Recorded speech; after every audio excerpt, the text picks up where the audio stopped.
tertúlia.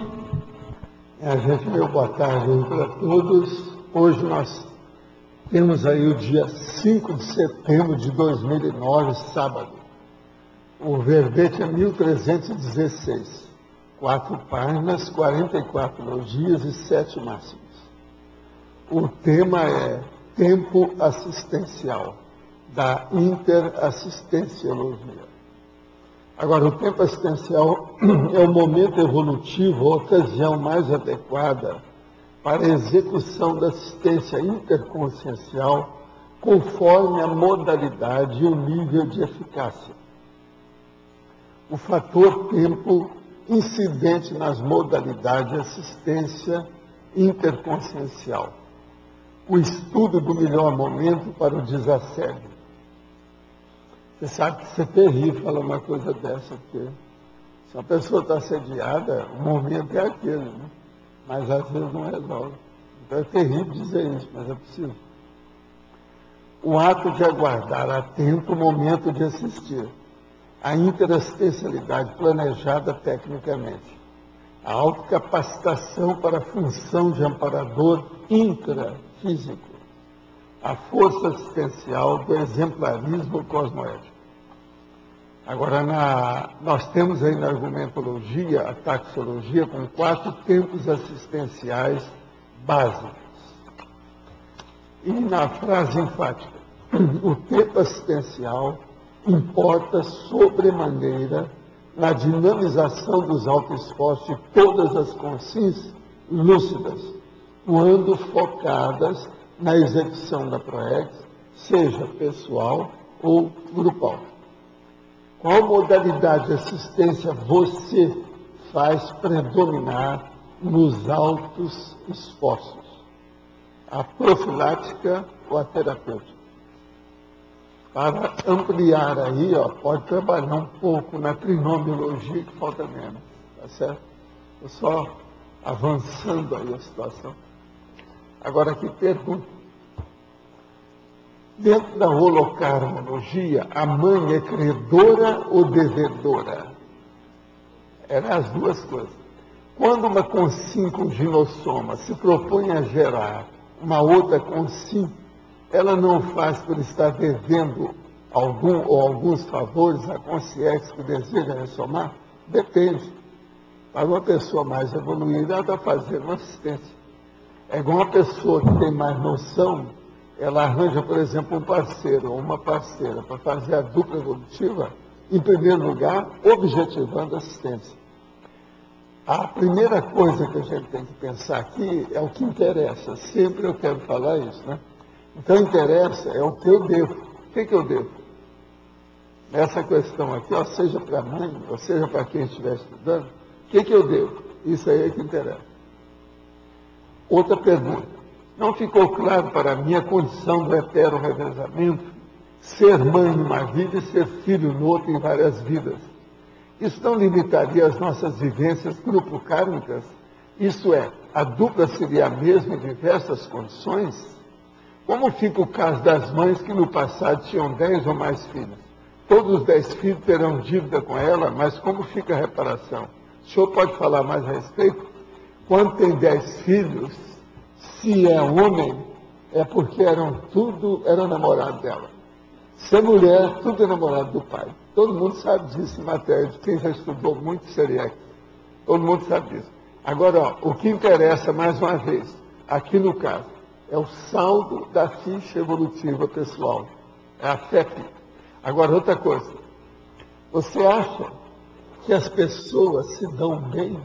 Aquele casal, por exemplo, que vive faz 50 anos, bodas de ouro junto, e nunca teve maior problema com a outra pessoa, que isso foi feito só nessa vida? Bidu. Tadinha, é isso. Raciocina um pouco. Quantas vidas não tiveram junto? Isso é necessário. Uma outra coisa, lembre-se, nós já tivemos milhares de vidas, para não falar em milhões, né? E outra coisa, nós temos milhões de companhias dentro do grupo evolutivo. Pensa bem. Agora, cada vida a mulher vai parir uma pessoa diferente? Nem sempre. Tem afinidade, está na óbvio que o negócio tem que repetir. Não está na cara? Tem jeito de fugir disso? De modo que eu lembro a você o seguinte, saldo da fé e as repetições, isso são inevitáveis dentro do grupo kármico. Outra pergunta, como fica o caso de uma consciência ligada cosmoeticamente a uma consciência que pratica invexo ou é reciclante e que escolheu para ser mãe?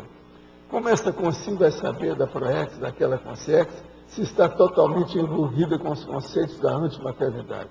Primeira coisa é a seguinte, quem está envolvido com o conceito da antimaternidade já superou o processo de gênero, já está bem além do problema sexual. Então, essas pessoas já são mais lúcidas. Qualquer outra mulher parideira vai querer ter essa pessoa como filho ou filha, a coisa mais natural. Interessa é o nível evolutivo da pessoa. Pensa bem. Olha a lógica, isso faz sentido para você.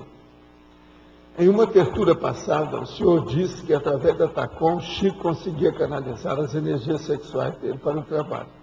Fiquei com a seguinte dúvida. A TACOM substitui o sexo diário para o povo que precisa? Lembre-se, ele era homossexual. Ele precisava disso, é uma saída. E a prática da TARES canaliza algum tipo de energia? Qual? Canaliza a energia do mental soma, é a mais avançada. Interessa é a TARES, o resto é o resto, não vale nada. Não confunda as coisas, nem queira fazer um atalho nessas coisas. A gente tem que enfrentar a realidade friamente. A TARES está por cima dessas coisas todas. Eu quero mostrar agora para vocês o Jornal da Cognoc, está sendo lançado agora e vai ser distribuído depois de manhã, quer dizer, segunda-feira, que é feriado, que vai ter aquela reunião grande. Agora, esse jornal está muito bom, é o ano 15, número 169, Jornal da Cognoc. Governança corporativa é tema de palestra para as ICs. Aqui veio aqui um especialista, o Herbert Steinberg, falou para a turma, deu entrevista, etc. Tal. Tem as notícias da CCI, eu acho que essa aqui é a Margali, né? Ela, Está vendo só a panca? Aqui quem mais? Tem uma porção de gente aqui, Vê se tem gente. Não, mas da turma que está aqui eu não estou vendo. É só a Margali. Agora, está aí o César também, com a Fernanda, mas também não toca. Agora, está falando aqui da entrevista que eu dei para o Haroldo sobre as rosas do Paraná. E tem aqui os classificados e a agenda do mês. A agenda do mês está falando em 7 ICs. E o que tem? Agora, a agenda do mês aí fala até o mês de outubro, etc. Tal, uma série de condições. É interessante. Agora, tem umas coisas que eu não entendo. Aqui tem isso aqui que eu não entendi. Está vendo isso aqui com redondo? O que significa isso? Você pode me dizer? Hein? É o quê?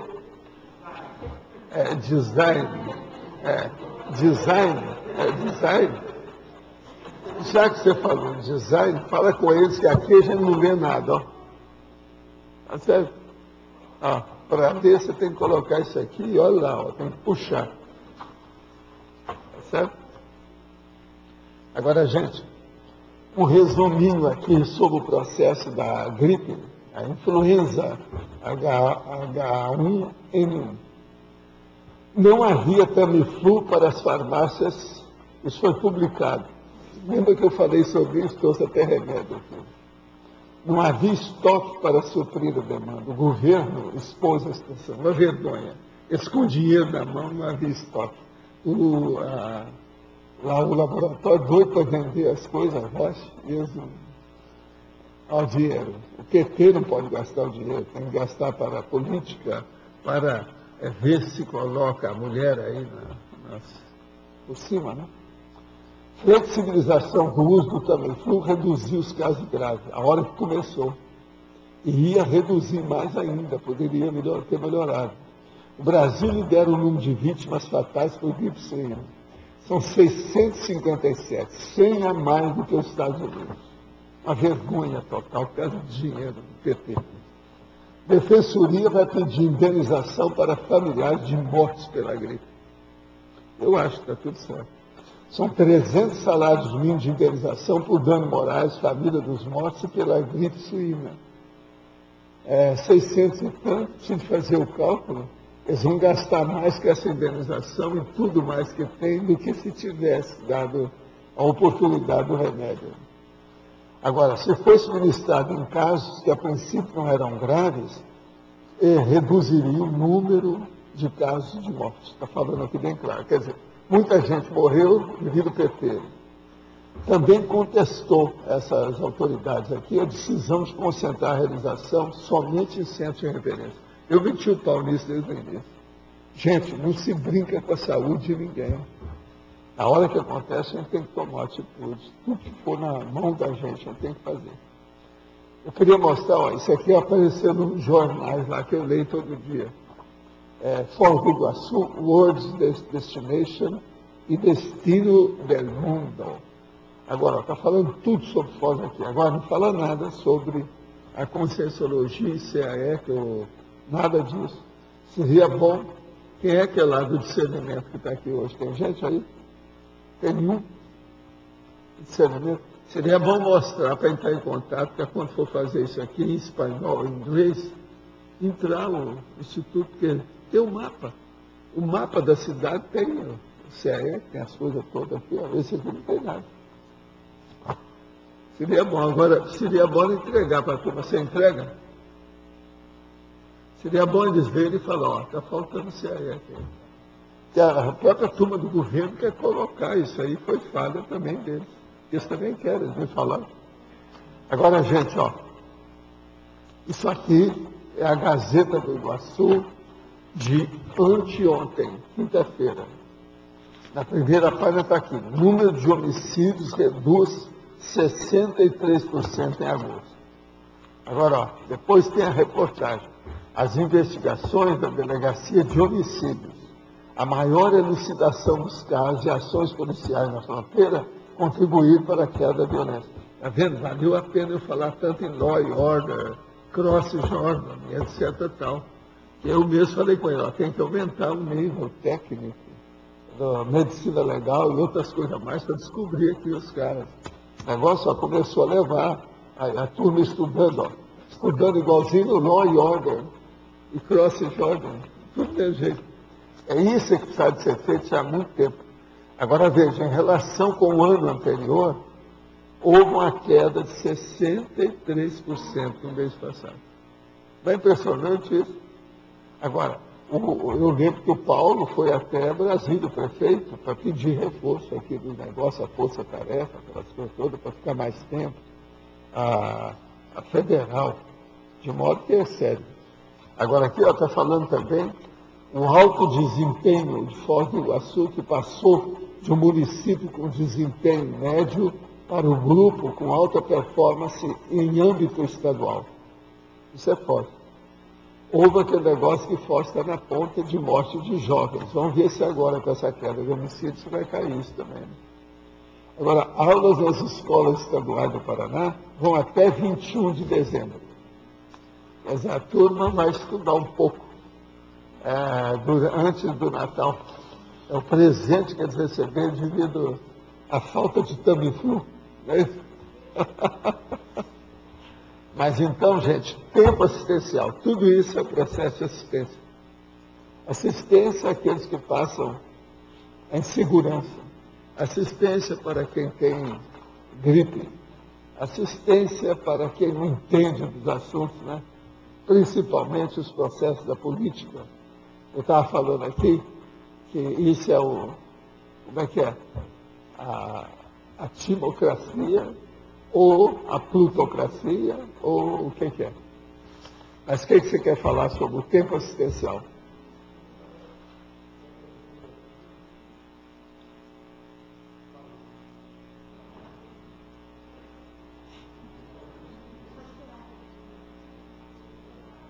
Eles falam que são 4 segundos. Eu não sei, eu acho que é um pouco mais.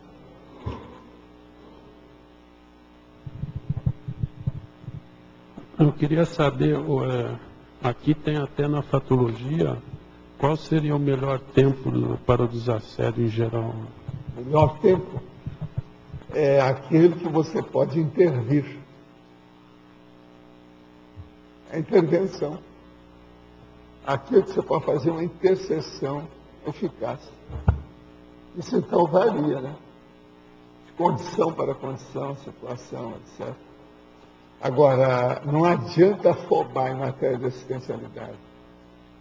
Por exemplo, a pessoa vai afobar para fazer um pronto-socorro na pessoa que está caída lá, ela pode, se não souber fazer, ela mata a pessoa na hora. Tem que saber. Outra hora, se mexer muito com a pessoa que está lá acidentada, pode piorar a fratura. Isso tudo tem que ser visto. Então, o problema de afobação em pronto-socorro, em serviço emergencial, é um perigo. Tem que pensar. Agora eu posso dizer, o tempo certo para assistência, cada caso é um caso, ele vai ter um tempo da intervenção.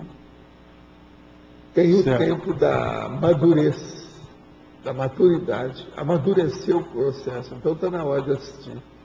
Porque a coisa, viu, se for do ponto de vista assim, moral, profissional, ideativo, cognitivo, a culpa não é de quem quer assistir, é do assistido que não admite assistência. Uma das piores coisas que tem é você querer assistir uma pessoa que não quer ser assistida. Então ainda sendo que ela precisa. Não é o tempo porque ela não quer. Pois é, mas nesse caso, quase sempre é cognitivo isso aí, né? É um problema de ignorância. Aí a culpa não é do assistente, é do assistido.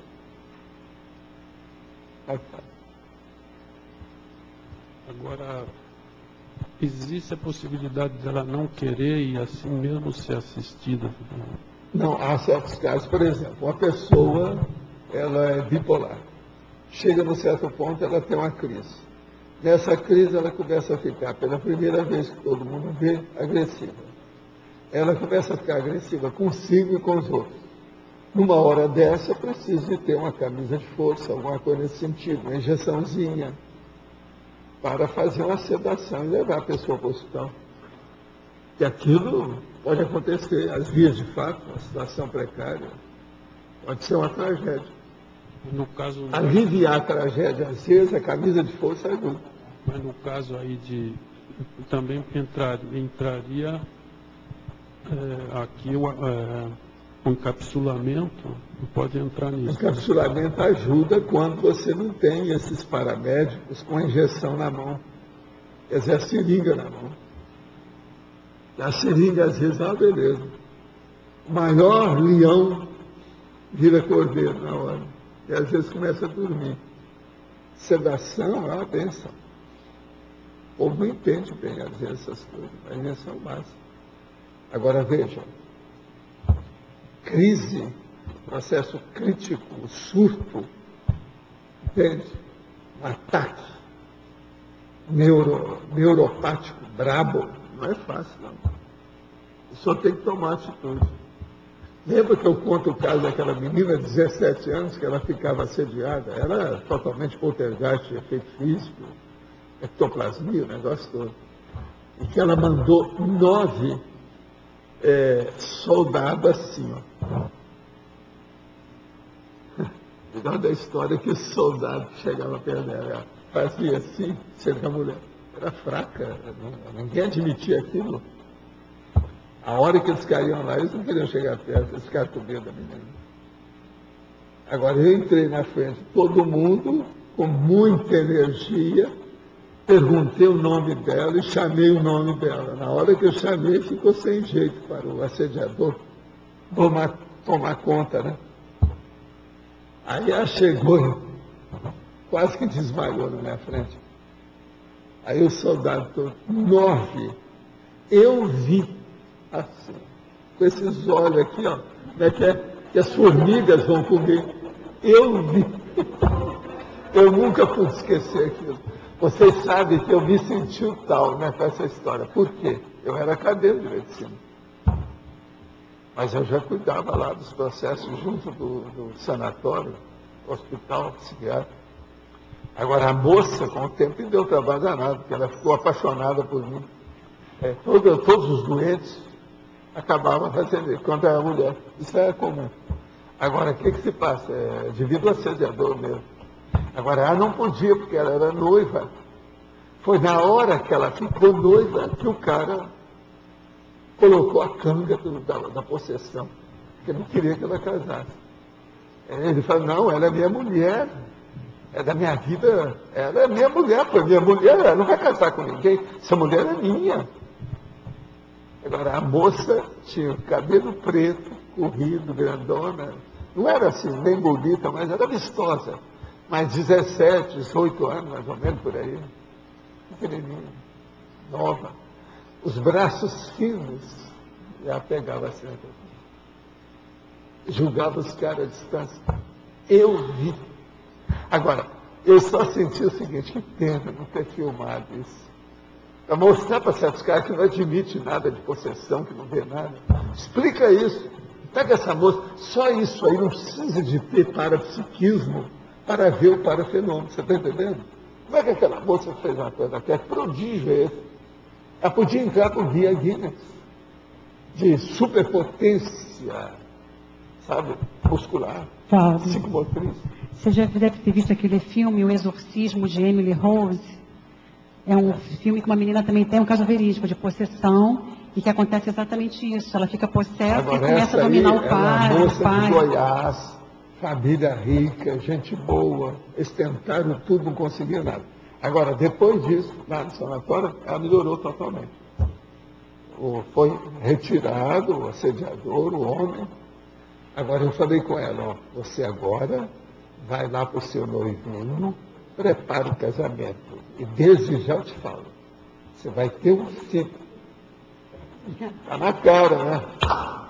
O cara nasceu, era um filho mesmo. Eles mandaram um recado para mim na ocasião com a foto dele.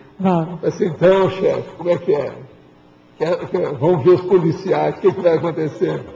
O que será que ele está fazendo essa hora em Goiás? É prisão domiciliar, né? Valdo, onde é que ela abre brecha para essa semipossessão? Por que uma pessoa abre brecha para essa semipossessão? Ela perde a vontade? O que acontece nessa hora? Não, ela, coitada, 17, 18 anos, aquela é menina, não sabia de nada, né? Estava toda entusiasmada por casório, aquele negócio todo. Você está entendendo? Ela não tem infraestrutura de segurança, de proteção, de nada, no caso ali. Ela não conhecia nada disso aí. Menina de Goiás, filha de fazendeiro, sabia muita coisa sobre cavalo, vaca. Você está entendendo como é que é? A situação toda dela era essa. Agora, de uma hora para outra, uma coisa muito esquisita é que quando ela veio, eu lembro bem que um dos parentes que trouxe a moça, virou para mim e falou assim, nós estamos abismados. Essa é a expressão que ele usou. Isso é coisa de Goiás, né? Nós estamos abismados com essa menina. Pelo seguinte, ela deu um desses ataques e ela pegou o cachorro dela, fez assim, jogou longe. Assim, que cachorro que é? É um policial. Quer dizer, o cara já tinha visto o que é. Mas que coisa, né? Pegou o cachorro dela. Assim, como é que ela foi contra o cachorro? Ela adora esse cachorro. Assim, por isso que eu falei, ó, isso é outra personalidade. Você viu que ela mudou de personalidade. Só tem que aí foi o corpo que mudou o governo. Está sendo dirigido por outro comando. O problema é esse. Agora, foi depois disso que a hora que eles começaram a apertar o trabalho lá para ela, dentro do hospital, então eles chamaram os policiais, que ela ficou possessa e saiu. Estava fugindo, aí os policiais foram atrás. Foi aí que a gente encontrou. Aquilo era uma entrada assim do lugar, que tinha até um matinho lá na cidade, na perto do hospital. É no bairro Estados Unidos, lá em Beraba. Na atributologia, o senhor coloca que é o predomínio das faculdades mentais notadamente do autodiscernimento quanto à convivialidade interassistencial. Eu queria saber, o parapsiquismo, ele é uma faculdade mental também? O parapsiquismo é. Como é que a gente faz a interação do parapsiquismo com a racionalidade e a lógica para não atrapalhar o critério assistencial? A primeira coisa, tudo que é, vamos dizer, correto em matéria de parapsiquismo tem racionalidade. Tudo é racional. Só que tem que a racionalidade que você tem que entender. Outra dimensão, outro veículo de manifestação, outras condições de manifestação. Agora, o que é que se passa? O que eu falo lá dos serenões, que eles têm potenciais de atributos mentais somáticos que transcendem o nosso, por causa disso. Já não sabe o que é. Que tipo de percussiência que isso transcende tudo. É lógico que vai ter parapsiquismo nisso. Tem lógico isso aí. Então o problema nosso é ver. Agora veja, quanto mais você trabalha com parapsiquismo sadio e amparador e técnico da história, mais lógica você vai ter. Muito mais lógica do que aqui. A lógica extrafísica de uma comunidade evoluída é superior à lógica humana. Por quê? A visão lá é cosmofisiológica, a visão aqui é monofisiológica. Lá é muito maior. A abarcância, a panorâmica, entende? É muito mais ampla. Tem lógica? O parapsiquismo entra como um instrumento para embasar essa lógica. Todos os atributos que nós temos são instrumentos. É instrumento. Todo atributo, seja uma percussiência, parapercussiência, seja um atributo, seja uma modalidade parapsíquica, tudo é instrumento. Tudo é ferramenta. Porque aqui no verbete, pelo menos assim, a ideia que geral assim, é que é o momento, é a espera do momento adequado para você. Isso. Então essa espera. Por exemplo, essa espera, ela às vezes é muito importante. Por exemplo, uma das coisas mais sérias que tem é um resgate extrafísico. Uma consciência que está sequestrada, raptada. Se devia a hora que vai lá. Isso aí é uma das coisas mais sérias que tem, matéria de timing, matéria de oportunidade, ensejo. Uma das coisas muito sérias que tem isso aí. E isso é das coisas mais sérias que tem, porque às vezes é a hora de ajudar. A pessoa já está na hora de ressomar. Todos os amigos do grupo evolutivo estão esperando. Aquela pessoa precisa entrar ali para ser assistida. Essa assistência é muito séria. Vocês estão vendo? É isso que dá importância, por exemplo, para interlúdio, essas outras comunidades de transição, entendeu? São as comunidades transitórias. Transição. A importância é porque lá se espera esse momento, é isso? A importância... Não é só esperar o momento, é esperar a oportunidade, o ensejo. Vamos dizer, aquele holopensene baratosférico adequado para ser invadido. A hora da invasão. O dia D da invasão da Normandia. Tá certo? Valdo, você está falando na questão do sequestro, né? Extrafísico. Mas no caso, por exemplo, no processo de pós-dessoma, quando a consciência está na baratrosfera e está lá naquela condição, quais são os elementos que dão o start, o momento certo para se fazer a abordagem? Porque não é só uma questão de resgate, é uma questão do nível da pessoa, da lucidez. Pois é, não. Aí o problema todo é o seguinte: o que aconteceu com a pessoa? Primeiro vai examinar quais são os antecedentes do caso. E ver aquele caso se é possível fazer isso ou não, de que modo que é. Agora, quase sempre isso está envolvendo a baratosfera de uma maneira violenta, difícil. Entende? E o que Você veja, olha o caso do meu avô, presta atenção, meu avô é aquele senhor mais velho da fotografia lá do livro do Haroldo. Ele dessomou já com mais de 90. Agora, o que se passa? Ele estava totalmente perturbado, ele estava com Alzheimer. Agora, o que se passa? Ele tinha os bigodes aqui certinho, duro, aos fios, tudo forte. do bigode dele. E ele devia ter tomado remédio, ele começou a nascer na careca dele, que era maior do que a minha, começou a nascer o cabelo, só tem que não era nem branco, nem preto, nem castanho, era meio avermelhado. Ninguém sabe que remédio que é que fez nascer aquele cabelo na cabeça dele. A última vez que eu vi, porque eu ia lá só de férias, assim, ele estava desse jeito. Agora, como ele era muito amigo, foi o vovô que eu tive contato, aquela coisa toda, eu tentei muitas vezes encontrá-lo, e nada. 22 anos depois, eu nunca pude esquecer isso, 22 anos. Um dia, chega o tal mal, uma turma, e fala assim, ó, hoje nós vamos atender você, e as circunstâncias vão atender, você vai fazer uma assistência de uma coisa que você sempre quis.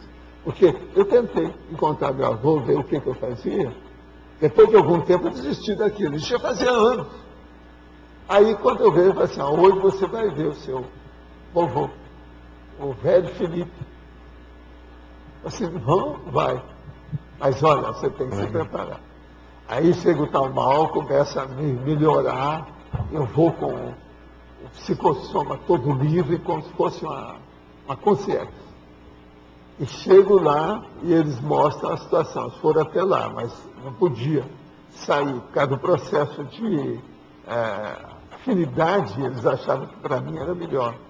Aí eu comecei a envolver aquele ambiente, tudo com energia.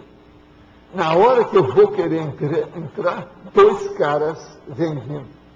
Verdadeiros, para não falar Exu, quer dizer capetas mesmo. Que eu trouxe, eu perturbado. Agora, na hora, eu usei a técnica deles. Tinha um negócio perto, como se fosse um muro. E estava cheio, assim, como se fosse musgo. Então, o que eu fiz? Eu falei assim, eu sou um musgo. Entrei e fiquei lá. Igualzinho que acontece no cinema. Os caras passaram, quando eu vi que eles estavam mais à distância, que nem ia perceber nada, eu comecei a recorporificar de novo, entrei lá e vi onde é que estava meu avô. Agora, o melhor da história, quer dizer, o pior, né? A hora que eu chego e vejo, ele estava do mesmo jeito. Bigode, tudo arrumado, espetadinho desse jeito, cabelo daquele jeito, e a cara do mesmo jeito. E ele, totalmente pirado. Quer dizer, passou 22 anos sem recuperar nada. Estava com Alzheimer extrafísico. Agora veja, por que isso? Meu avô era uma pessoa honesta, boa, ajudou demais. Só casamento que ele fez, que era aqueles casamentos de contrato, que eu ajudava a fazer, porque eu que fazia na Folha Almaço para ele, foi mais de 80 ele fez. Então era um casamento de contrato de 5 anos. Com direito à renovação, se a pessoa quiser. E aquilo vinha tudo. Fazia com a folha de papel almaço dobrada, tudo certinho, seguia a lei, tudo bonitinho, daquele jeito. Agora, ele foi delegado. Morreu com 3 balas de chumbo no corpo, segundo ele. Tinha assim, ó, esse dedo aqui, ó, era todo quebrado, alterado, devido ao processo dele com tudo. Foi ele que eu falei sobre o negócio, que ele foi estudar a luta com um cara que tinha o sabuco na mão e colocava um punhal na mão dele. Entendeu? Então, veja, a vida foi muito alterada, né? Muito séria, muito embora ele seja assim. E outra coisa, ele entrou na Alzheimer. Do lado da família dele, tinha muita gente com Alzheimer. Que é um negócio que eu sou predisposto pelo lado da minha mãe. Você está entendendo? Outra coisa, quem tem hipertensão arterial é que tem mais facilidade para Alzheimer, você sabe disso? Eu só tenho, quer dizer, 49 anos só de hipertensão. Eu não sei se isso pesa na balança. Mas controlada. Quer dizer, eu sou um bom candidato a ficar doido aqui. Controlada, né? Hipertensão controlada. Não, né? O problema é que eu já usei demais a intelectualidade, é isso que me dá para controlar. Mas, eu achava a pessoa que mexe com a vida, lê muito, escreve, fala, etc., mexe com o processo intelectual, ela pode se defender mais que não vai. No caso do seu avô, a dificuldade maior foi porque, digamos assim, a contrapartida da consciência, no caso dele, não teve, né? Para poder sair daquela condição. Eu acho também que não é só isso, não. Segundo o meu pai e o Zé Palestino, O meu avô, das pessoas todas que se conheceram, uma das pessoas boníssimas que havia. Mas ele era de curso de inteligência. Entendi. De todo mundo lá. É tanto que a vida dele toda, ele nunca fez as coisas. Você veja, para os contratos dele, quem escrevia era eu era um garoto. Eu tinha 10 anos, 9 anos, você tem uma ideia. Entendeu? Agora, ele vivia sozinho, gostava demais da terra, plantava as coisas, gostava de plantar taioba, sabe como é que é? Uma opção de coisas assim, esses processos de túberas, ele gostava muito. E a casa que a minha tia arranjou para ele era no brejo, então era fácil plantar, fazer uma horta enorme, ele gostava muito daquilo. Entende? Uhum. Agora, ó, muita gente gostava demais dele. É tanto que ele teve processo de parapsiquismo com a Maria Cândida, os negócios que eu conto. Agora veja, durma com um barulho desse. Como é que você entende a complexidade disso?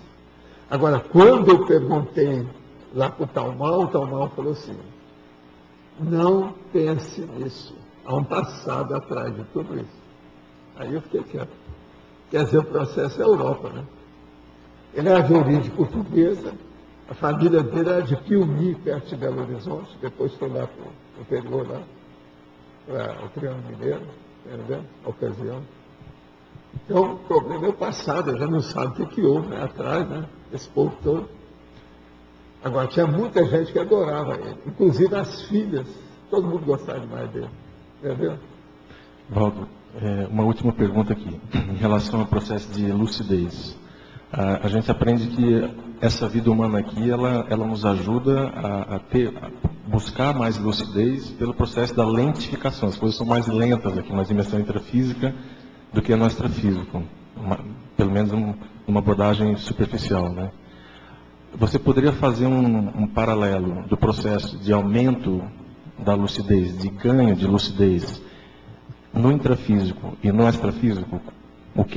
Quais serão as vantagens, o que seria melhor aqui e lá em termos de lucidez? O problema todo da lucidez mais séria é aqui. Lá é coisa secundária. Lá é secundário, né? O problema sério mesmo de lucidez é aqui. Que é aquilo que eu chamo a recuperação dos conscientes. São as unidades de lucidez. Porque é aqui que é o palco, é aqui que é a arena, aqui que é o front da batalha, é o campo de batalha é aqui. A batalha evolutiva. Então, o problema sério mesmo é aqui, a gente já veio para resolver. Uma vida humana, por exemplo, é muito complexa. Você veja, até a gente formar um corpo humano, até chegar nos 21, quanta coisa, esses 21 anos, quanto tempo a pessoa, quanta coisa ela não fez, dependeu de quantas pessoas. Ninguém chega a 21 anos sozinho. Pensa bem. Uhum. Ontem eu falei aqui o negócio das retomães, mas isso é para começar. A gente deve muito mais do que a mãe. É muita gente. Porque normalmente você coloca, né, que a pessoa quando dessoma, alguns casos que você já colocou aqui, chega no extrafísico, abre o processo da lucidez como se tivesse terminado o restringimento. Na hora, ela faz a primeira e a segunda dessoma instantânea. Esse caso do meu avô, ele fez a segunda com 22 anos de diferença, quer dizer, uma loucura. Ele estava internando. Perdeu muito tempo. Então ele chegou a ter a segunda dessoma, o seu avô? Não, essa foi a segunda. A hora que eu tirei ele de lá, com tal mal, ele levou, ele andou melhorando, eles encaminharam. Mas ele ainda está muito enrolado. Entendeu? É tanto que eles falam assim, ó, não pensa mais nele agora, vai ser encaminhado, deixa. A gente não sabe o que vai ocorrer. Agora, são casos assim complexos.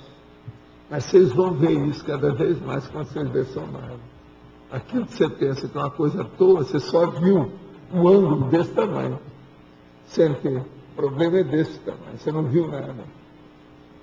Então, esse caso do meu avô, eu sempre falo isso, porque isso aí, eles quiserem mostrar como exemplo. Quem é que ia esperar uma coisa dessa? O homem tinha tudo. Entende? Ele gostava de fazer o próprio alimento dele, as refeições, ele mesmo que cozinhava. Tem uma opção de coisa assim, interessante na vida dele. Ele era uma pessoa interessante, a personalidade. Mas agora, por exemplo, não tinha nada brilhante. Ele era bom, uma pessoa normalmente boa, medíocre, comum, entendeu? Mediano. Mas era. Para nós, por exemplo, ele seria totalmente da Robex.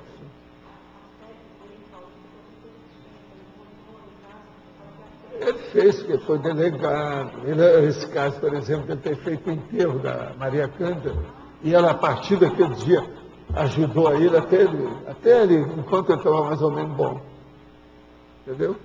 Agora veja, o ambiente dele, quando ele estava doente, não era dos melhores, não. Então já tinha uma raiz. Eu sabia disso. Por isso que eu fiquei preocupado quando ele lecionou. Eu queria encontrar com ele, depois desisti. Eu não insisto, eu não vou bancar o bisbilhoteiro. Entendeu? Essas coisas já tem uma certa, vamos dizer, bom tom, modo de proceder, né? Procedimento. Agora que pergunto. Há um ano atrás, mostrei para meu filho, atualmente com 2 anos e 8 meses, as figuras do projeciologia rapidamente. Semana passada, ele apontou para o conscienciograma e o projeciologia, dizendo que queria ver energia. Olhando tudo com muita atenção. Gostaria muito de fixar a residência em Foz do Iguaçu, na CCCI, para que ele tivesse a oportunidade de crescer em um ambiente otimizado. Mas ainda tem rabo preso com o meu grupo carro. Como posso ajudá-lo a despertar interesse pela conscienciologia, vivendo aqui sujeito a ser engolido pelo holopensene? Existe uma instituição na CCI que trabalha com a infância? Sim. Como é que é? Como é que é? Alguém tem aí os dados? Pois é, Evolucim, pois é, mas vocês têm endereço? Quem é que pode falar aí? Endereço. O negócio é procurar Evolucim na internet, não é isso? Evolucim, com C-I-N no fim. Procura na internet, você tem. É Porto Alegre, não é isso? É o melhor para ela entrar. Agora, ó, uma coisa que você pode fazer com seu filho, 2 anos e 8 meses. Quer dizer, ele está com 3 anos por aí. Se ele está interessado em energia, é bom já começar a mexer com energia com ele. Agora, no máximo até os 5 anos, por exemplo, talvez era ensinar ele o estado vibracional. Agora, ó, não pode inculcar o menino com isso. Tem que ser uma coisa bem natural, sem fazer qualquer inculcação. Isso é que é sério, porque é muito pequenininho, precisa de ver como é que é. Professor? Precisa de ver para onde ele vai. Professor, Sim. Aqui, a Evolução ainda está sem página na internet, né? Ainda está em informação. E... Que isso? Até a minha gatinha tem página na internet. Não, mas a gente ainda está sem endereço na internet. Então qual é o endereço? Mas pode passar o meu e-mail para ela, que aí então passa lá o de Porto Alegre, porque em Porto Alegre eles vão falar. É Roberto Kunz, Roberto Kunz, com Z, K-U-N-Z, @gmail.com. Agora, o problema é o seguinte, arranja um nome lá da unidade de Porto Alegre para ela procurar direto. Você sabe, pode procurar também. Na Barão de Tefé. Professor Valdo, IPC Porto Alegre. Aqui, professor Valdo, ela pode ser o e-mail voluntariado evolucim@gmail.com, que é Repete então aí com calma. Voluntariado evolucim@gmail.com. Tá bom. Acho que aí a pessoa vai alcançar isso. Qualquer um dos dois. Agora, ela veja, consegue informação. eu não sei de onde que é essa pessoa, essa senhora. Aqui não está falando. Não sei de onde ela é, mas você sabe, a internet vai contar. O senhor poderia comentar sobre assistência através do pagamento de dívida financeira do assistido, pai, mãe, irmão, tio, amigo, da ajuda financeira ao assistido sem cobrança de retorno financeiro? Olha, isso é muito bom. É muito bom ainda mais quando esse trabalho de TACOM, através do Viu Metal, evita assassinato, suicídio, que às vezes o dinheiro é que mata a pessoa, né? A falta dele. Então você chegando com o dinheiro, você salva a pessoa de suicidar, de matar o outro e tal. Eu já vi isso muito na minha vida. Então no interior, ó, era casa assim. Hoje eles vivem matando esse rapaz por quê? Porque não pagou. Às vezes a dívida é de 10 reais. Quer dizer, uma vergonha. Então, se a gente puder suprir a pessoa com algum dinheiro, num caso desse brabo, isso tem muito valor. Isso começa com a TACOM e pode chegar na TARES, né? Tarefa de esclarecimento. Vale a pena. A gente tem que ver. Toda assistência é útil, é prolífica, é edificante, é construtiva, desde que seja feita com racionalidade. Você tinha falado do seu avô, ele passou pela segunda dessoma, né? E existem muitos casos do tipo dele que eles promovem uma segunda dessoma, assim. Porque eu pensei que segunda dessoma era... Não, ele passou pela primeira, ele estava do mesmo jeito. Ele não passou para a segunda. Não. Presta atenção o que é a segunda dessoma. Segunda dessoma é a hora que você vem, desperta, acorda. Já é. Como consciente. Meu avô não sabia que era consciente nem nada, está na paratosfera lá com o povo tudo. Mas ele só foi recuperado ou passou pela segunda dessoma? Não, ele passou, aquilo já era a segunda. A hora que eu tirei ele de lá, ele começou, mostrei para ele, vovô, sou eu, aqui ó, falei meu apelido, aqui ó, sou eu. Apareci do jeito que eu era para ele, como criança. Porque ele me conheceu criança, era rapazinho, quando ele morreu. Entendendo? Tudo igual. Agora, isso é que é a segunda dessoma. Veja, aqueles caras que eu falo, passaram 1000 anos lá, eles não passaram para a segunda dessoma. 1000 anos na baratosfera sem dessoma. Estão na primeira. Professor. Agora veja, uma pessoa dessa vai ressomar, todo aquele povo da vida já mudou. Então vem o povo para ajudar. Agora, às vezes a ideia dele está daquele jeito, do jeito que era. Você pensa bem, por isso que as pessoas têm esses conflitos todos, essas loucuras todas. Lá o law and order, crossing de order, aquelas loucuras daquele povo. Você vê direitinho, o rapaz acelerado, a mulher que mata o homem, aquele negócio todo. Você vê tudo isso aí, ó. Quantos anos de baratosfera na cuca? O negócio não é fácil. Você entende? Então a segunda dessoma é uma bênção.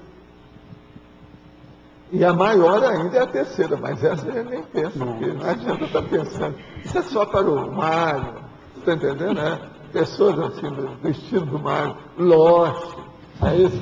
João, né? A Rosa.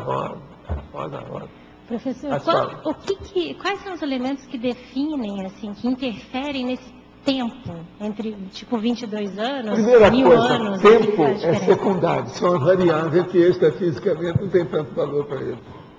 E outra coisa, é o que funciona mais, porque tudo lá pode ser instantâneo. Se a pessoa tiver lucidez, ó, tudo é assim.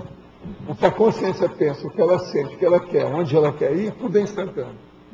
Se ela tem lucidez, se ela tem encontro. Agora, se não tem, a pessoa fica invernando. Você já pensou, já pegaram aí, vamos dizer, sementes que estavam há milênios sem vegetar, sem criar, sem germinar, sem virar planta. Colocaram lá em circunstâncias favoráveis, ela virou planta. Já pegaram também certas bactérias que estavam paradas no tempo, fizeram renascer. Agora, quanto tempo está aquilo? Milhares de anos. Então, veja, se um princípio consciencial, seja vegetal, subhumano, consegue sobreviver, a mesma coisa acontece com o binal. Porque um processo de princípio consciencial, aquilo que acontece com um pode acontecer com o outro. É uma coisa mais do que lógica, né? Então, vamos pensar nisso. Por isso que eu estava falando, a coisa mais séria é ter lucidez aqui. Essa lucidez não tem preço, é inavaliável, é fora de série. Por que eu vivo falando em lucidez? É a coisa que eu mais falo, né? Usando todos aqui. Vocês estão começando a ter uma luzinha, a lampadinha lá do Walter Disney, está começando a aparecer. Como é que é essa diferença na estrutura íntima da consciência, quando ela, por exemplo, algumas têm mais lucidez quando estão no intrafísico do que no extrafísico, ficam em comatose, e outras fazem o contrário. Aí, Flávio, você tem que lembrar das companhias. O meu avô estava sendo dirigido por mega assediadores violentamente fortes, que queria vingar alguma coisa. Sempre é o processo da vingança, da represália. A lei de Pelião. É a loucura. Eu, por exemplo, na ocasião, eu comecei a pensar, será que meu avô foi judeu? Possivelmente. É o que deve ter sido. Nessa vida não teve nada. De origem portuguesa, bem português mesmo. Até pelo processo da teimosia dele, típico, né, de português, daquele jeito. Processo do conservadorismo, conservantismo, bem português. Mas uma pessoa boa. Mas tinha seus pontos de vista, seus princípios, tudo. Mas o que você quer falar? Aldo, aqui na página 14, na fatologia, terceira linha, a motivação altruísta. O que a pessoa pode fazer para ampliar essa motivação ou desencadear essa motivação? Ela começar o trabalho, depois ela vê a teoria e a prática, como é que isso funciona. Isso vai ampliar vamos dizer, a motivação, o estímulo, o incentivo que ela faz no trabalho dela. Então, o importante é começar e ver o que acontece. E apalpando a situação, entendeu? É o jeito. O processo de assistência não tenta saída. Agora, o altruísmo, ele traz muitas bênçãos para a pessoa, porque muda o óleo pensante da pessoa totalmente. Ela vai ver a diferença. Quando você vê uma pessoa que está começando, que não fazia assistência nenhuma, pede para ela, vai colocar tudo que está acontecendo no laptop, que é para dar um impacto nessa pessoa, porque a hora que ela começar a fazer qualquer coisa, ela vai ver o melhor negócio que ela vinha perdendo era aquilo. Mas ela tem que sentir isso na pele. Se ela marcar por ela mesma vai argumentar consigo própria. Entendeu? Não precisa você falar nada. Então, a pessoa, quando ela se dispõe a ser altruísta para valer, ela acaba lendo uma biblioteca sem querer. Ela acaba tendo uma experiência profissional uma vida inteira, sem querer. Aquilo é assim. E outra coisa, não interessa se ela quer fazer no início, só está com deixa, depois ela caminha, ela amplia, ela desenvolve, entendeu? Evolui. Estive na primeira Bienal do Livro de Curitiba, que terminou ontem. E lá havia inúmeros estandes com revistas e livros a respeito da Segunda Guerra Mundial e sobre Hitler, com vídeos, DVDs, etc. Havia um boom belicista na Bienal e até um estande da Turma do Universo em desencanto. Essa evocação toda dos leitores tem algum efeito positivo ou negativo sobre a consciência de Hitler, onde quer que ele esteja em termos de baratosfera? Não, eu não vejo isso não. O que eu vejo é o seguinte: isso deve ter havido devido aos neonazistas de Curitiba. Está na cara por chegar a matar a gente lá dentro. Está correto. Isso é bom para levantar o ânimo. Agora, Hitler não incomoda com ele não. Tem muita gente que já está incomodando. Deixa. Né? O problema é a gente ver o mau exemplo dele. Quanto mais você falar contra o mau exemplo que ele criou, mais você vai ajudá-lo. Porque isso tudo é um caminho de desnazificação da condição, que não é fácil, né? Acabar com esse nazismo não vai demorar muito. É muita gente que daí está enrolado para Suástica. Lendo o livro A Cidade Antiga, de Fistel de Coulanges, olha só, no ciclo do pai, notei a facilitação de ter retrocognições a partir da evocação da memória contextual, no holopensene estudado. Como posso vincar, deixar certas marcas nessa vida intrafísica atual para que eu possa me lembrar na próxima? Quais são os fatores otimizadores para essa modalidade de retrocognição? Olha, você tem que examinar tudo que eu já escrevi sobre entrelinhamento. Isso aí é o processo de entrelinhamento. E logo em seguida levar para o problema de escrever livro e procurar ter o auto-revezamento na próxima vida. E ele está procurando justamente o que eu vivo falando esses anos todos aqui para vocês.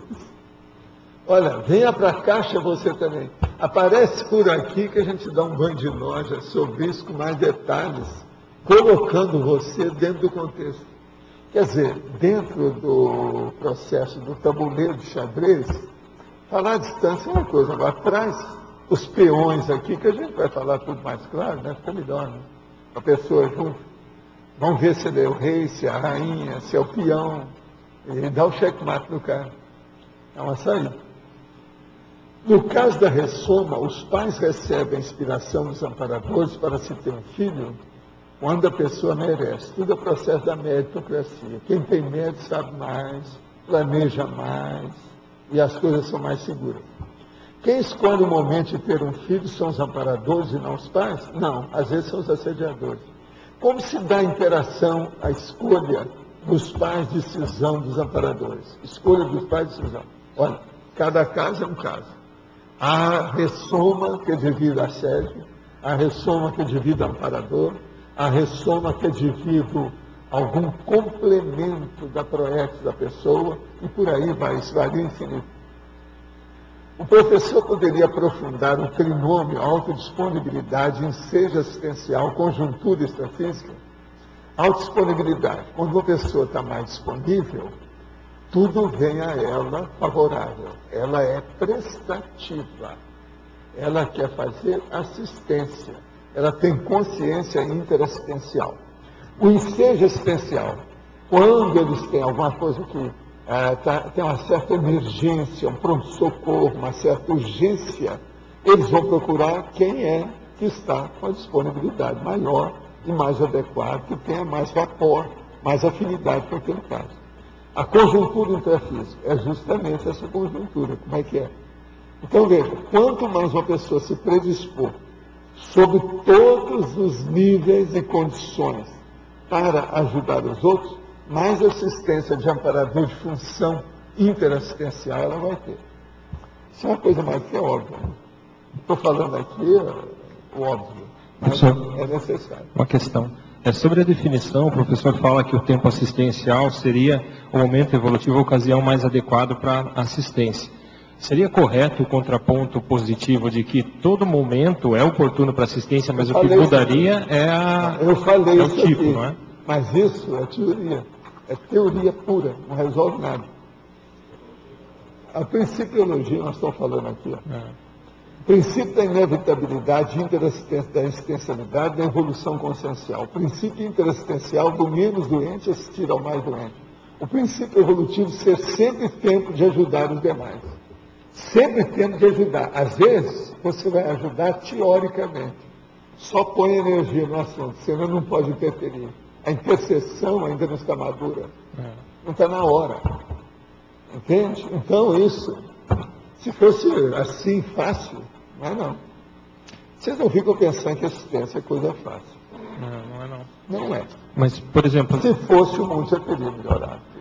Mas, por exemplo, se a pessoa que tem a intenção de fazer assistência, ela não tem o discernimento que dê para ela, esse é o melhor momento, ela fica na dúvida. Ela pode coisa, ainda... assistência é isso aqui, concessão. Abrir a mão. Sem muita exigência. Sem muita exigência. A pessoa não pode, ela tem que exigir o seguinte: eu vou assistir até o ponto que eu não vou fazer intervenção muito kármica, que não vou ser cúmplice da máfia, ou qualquer coisa nesse sentido. Isso é o limite. Mas o problema é esse aqui, É a pessoa que tem facilidade de enfiar a mão no bolso, de abrir a carteira. E isso é que é a prestativa, é a assistência. Eu estou dando um exemplo que ela está com. Porque quando a pessoa está começando, faz sempre quem está com. Muito difícil. Uma pessoa começar lá na frente, com tarefa de esclarecimento, é querer muito. A maioria não tem gabarito para nada. Só pensava no egão, no bigão, no egoísmo. Entende? Até diminuir esse dragão do egoísmo dentro da pessoa demora. A pessoa não pode dar o fraternismo que ela não tem ainda, né? Ela precisa desenvolver primeiro. Não, e outra coisa, eu conheço um monte de gente que às vezes, sob certo aspecto, deve conhecer mais o processo da fraternidade do que eu. Mas não move uma palha para fazer nada. São teoricões enrustidos. topeiras evolutivas. Então, assim deles. Muitos desses que têm a vida trancada. A gente fala. Eu conheci um monte na minha vida. E outra coisa, várias áreas, várias profissões, você pensar. Profissões intelectuais que eu estou falando, de alto nível. Profissões aí, profissional liberal, alto nível. Gente de dinheiro, alto nível. Classe média alta, elevada. Quer dizer nada, quer dizer nada. Então o problema todo é o objetivo, a intenção, o que a pessoa quer realmente. A sinceridade dela, a franqueza consigo mesmo. O auto-assédio, às vezes, é violento. A pessoa sabe tudo e não faz nada. Agora, veja, se ela viver muito, ela vai cair na melinha antes de dessomar. E depois, ela vai cair numa melex total. Isso é inevitável. A maioria desse povo, a gente chega, e eu explico isso com muitos bons modos, direitinho, fazendo uma força para acertar e tal. Mas não resolve nada também. A maioria a gente já sabe que não dá. Então esse você tira fora. Isso é que eu chamo de amizades ociosas. Tem um monte de gente, grandes intelectuais que eu conheci com calma, mas eu não quis manter nenhum convívio com esse povo. Você ia perder tempo. Trocar figurinha, jogar a conversa fora, escrever na água, cuspir para cima, para quê? Isso eu já fiz demais em vidas anteriores. E outra coisa, essas coisas todas eu explico, não adianta nada. Muito raramente, em 10 às vezes, passa 20 anos e vem a pessoa. Pois é, Valdeir, agora eu voltei. Você já viu que de vez em quando aparece uma pergunta aqui da pessoa, tantos anos, não sei o que é, que eu vi você e tal. Agora é duro isso. E não é só isso, não. Tem coisas mais bravas ainda. Isso é que eu tenho pena e é difícil. Por exemplo, um amigo seu, eu deixei o movimento espírita. Então isso é uma atitude de macho, né, de testosterona, muito sério, que você está fazendo uma reciclagem na vida perante um negócio que você estava liderando. Isso repercutiu por tudo quanto é lado, eu já sabia dessa história toda. Então tinha gente de todo jeito. Aquele, por exemplo, que me manda uma carta vamos dizer, me colocando abaixo de pó de traque, de assediador, você está entendendo? Sendo que já tinha passado naquela ocasião 28 anos fazendo assistência no movimento espírita. A hora que eu tirei a teta, não tinha mais jeito de mamar, eles descascaram. Assediado, você precisa de desobsessão e tal. Então mandou aquela carta. Só de pegar na carta você sentia as energias negativas contra você. Algumas dessas cartas eu lembro bem que eu conservei algumas para mostrar para certas pessoas. Depois de um certo tempo eu reuni todas elas e um dia eu queimei, inclusive nessa ocasião minha mulher até me ajudou a fazer a cremação das cartas.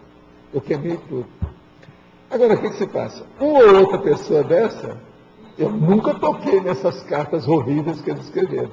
Uma ou outra pessoa, passa aí 20 anos, 30 anos, ela volta. Tem que falar com a gente, como se não houvesse nada. Eu nunca me referi à carta que eles mandaram. Agora, a maioria, nunca recebi carta de mulher sobre isso, sempre foi de homem. Sei lá, né? São as circunstâncias da vida. Agora, isso é que dá pena. Tem gente que entrou em contato comigo por carta depois, e depois pediu para eu falar, para telefonar. Daí a pouco ele somou. Agora isso, 40 anos depois. Isso aí já seria um exemplo de um momento oportuno de assistência, né? A pessoa voltou 30 anos. Agora veja, eu fiz o que eu podia, eu tentei explicar tudo que havia. Agora as cartas que eu recebi, que eu era chamado de anticristo, assediado, obsidiado, que era o nome que eles gostavam no movimento espírita, que é o nome do coloquialismo, obsedado. Esse que era o nome mais comum. Isso eu recebi na década de 60 para 70, um monte de gente. Eu deixei o movimento espírita em 66. Agora, tinha gente que era fanático demais. Como eu era psicógrafo e recebia poesias, falava assim, você não pode julgar isso fora, é uma coisa muito séria. Você é fora de série como médium. Tem que dar um jeito, isso não pode parar. Falei assim, eu não posso escrever por mim, eu também não sou espírita.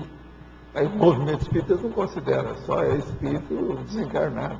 Quem está reencarnado aqui vira subhumano. É cachorro, é gato, no mínimo. Mas agora, o que eu tenho é pena de tudo isso. Sabe? Eu mostrei para minha mulher, falei assim, eu vou enterrar isso tudo aqui agora. Eu fui juntando as cartas. Durante algum tempo, eu fiquei com as cartas para mostrar para certas pessoas, para ver como é que era a natureza humana. Olha bem como é que é. Agora, depois, eu queimei aquilo tudo. Carta é um problema difícil, que eu já tive experiência disso em outras vidas minhas. É tanto que eu não sou a pessoa de escrever carta. A minha mãe me ensinou a fazer epistolografia, que eu usei para a parte comercial, para fazer assinaturas de uma revista, para comprar alguma coisa. Eu sou especialista em escrever carta assim, naquela ocasião. Hoje não precisa nem disso mais, né? Hoje está na base de e-mail. Quer dizer, mas o e-mail também é um problema, né? É aquele negócio do banheiro, você tem cuidado. O cara vai, não, eu vou mandar um e-mail. Eu falei assim, você vai ao banheiro ali. E às vezes o processo é esse. Terrível. A gente pergunta. Nas reuniões mediúnicas, ditas de desobsessão, várias consciências resgatadas são trazidas para receber amparo. Em que conta devemos ter esse trabalho, seu valor qualitativo?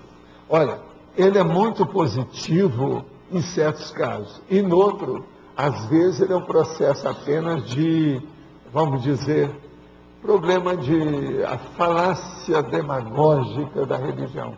Então, a pessoa tem que ficar ali durante anos, repetindo sempre as mesmas coisas, às vezes não tem muito resultado. Isso aí varia infinito. Se de ver cada caso e ver. Mas que as pessoas bem intencionadas, que procuram estudar, geralmente elas têm algum valor. A sessão de obsessão não é totalmente destituída de valor, não. Ela deve ter. Na argumentologia, poderia comentar o item 4, tempo interassistencial tardio. 4. Tempo interassistencial tardio. O transtorno identificado tardiamente, sem qualquer previsão, profilaxia, quando o socorro assistencial torna-se tão somente paliativo, sem possibilidade de reverter o processo patológico. É aquela pessoa, por exemplo, que antes dela ficar totalmente pirada, doida, você tentou expor a situação e ela acabar com aquelas ideias fixas que ela tinha. Você não conseguiu. Na hora que eles querem socorrer, que a família entra, a pessoa já está no nível que já não tem mais jeito, está na Avenida da Saudade, já se preparando para dessomar. Então, esse é que é o tempo assistencial tardio. É o trabalho que nós chamamos serôdio. É o labor serôdio. Aquele que passou da hora, que não está na hora mais.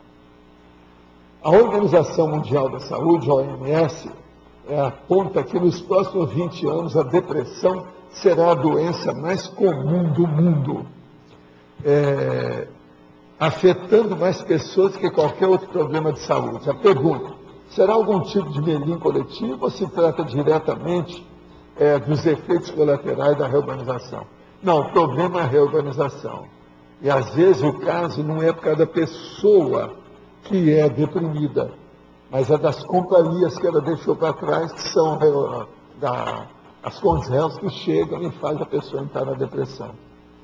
O problema da depressão existe por falta de autodesconfiômetro das pessoas. Elas não têm desconfiômetro, elas não têm mancômetro para examinar. Porque geralmente a depressão, quase sempre ela ocorre, um bom número desses casos, depois de uma euforia. A pessoa está super eufórica. Ela recebe a contrariedade, na mesma hora ela entra em depressão, fica lá dias, às vezes semanas. Isso tudo é o processo da bipolaridade. Então é isso que está ocorrendo agora com mais frequência. Agora, a gente tem que notar sempre o processo genético. Há muita herança patológica nessa história de depressão. Então é preciso ver se na família, os casos que tem, como é que é, etc. Tal. Mas que tem tendência para isso. E a incidência hoje é maior, não há dúvida que é mesmo, você tem razão. Até que idade uma consciência é considerada inversora? Até mais ou menos 150 anos, que é o total que eles estão dando para a idade. Desde que ela seja inversora, eu preciso ver a qualidade dela. Idade não é documento, o processo é a qualificação intrínseca do micro-universo consciencial.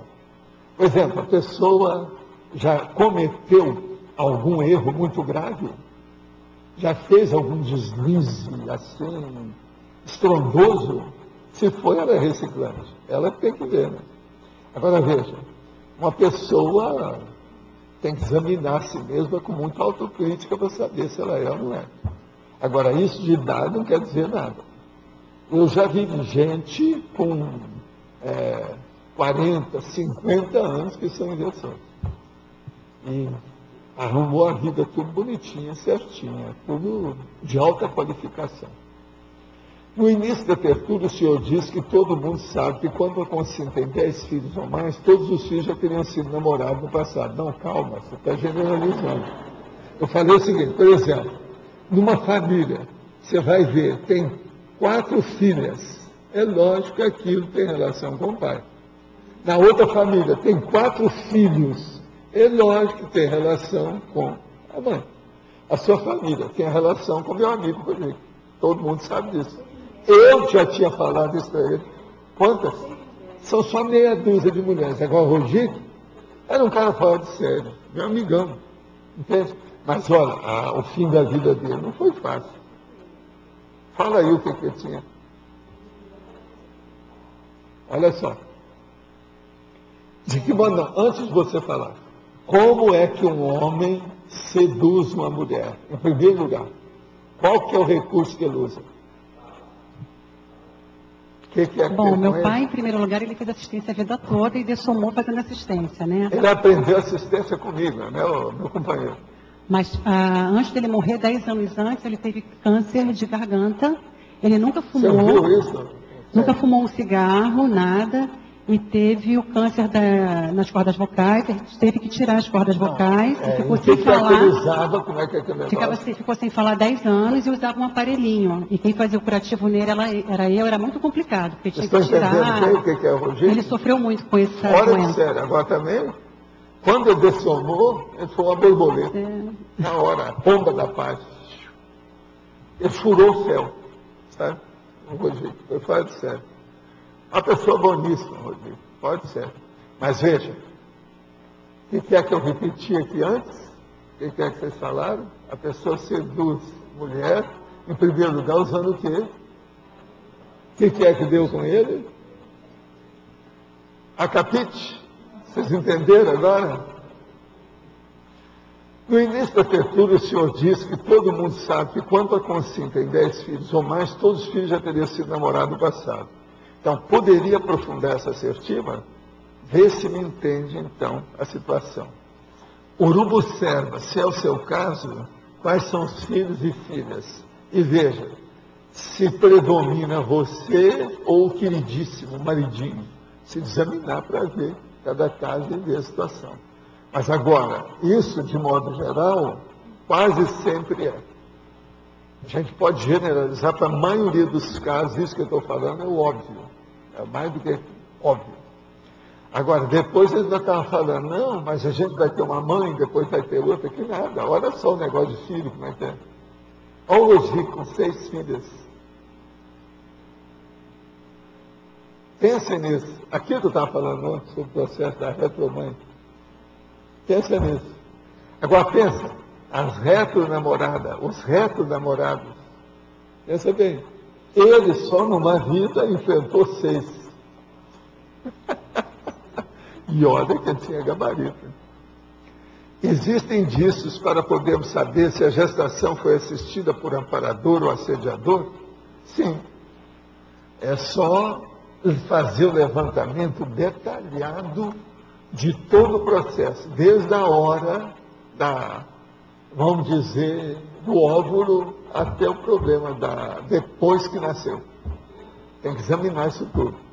Você tem que lembrar que existe casos, por exemplo, que tem a psicose pós-parto, tem eclâmpsia, tem o problema da mãe que fuma, tem a outra que cai na escada, tem a outra que bebe, essas coisas todas durante a gestação. Isso tudo tem que ser colocado aí.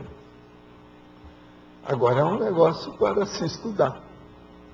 Há pouco tempo eu vi um filme que a pessoa ficou grávida, veio o resultado e mostrou para o marido. Na hora então, ele foi lá e pegou um vinho que era, vocês sabem qual? E ele falou assim, não, é só essa vez, é a última que você vai tomar. Quer dizer, a má lição para todo mundo. Isso no filme agora, recente, eu estava vendo. Filme agora, de 2000 e pouco. Quer dizer, o povo não tem. Artista, de modo geral, é assim, né? Não tem noção.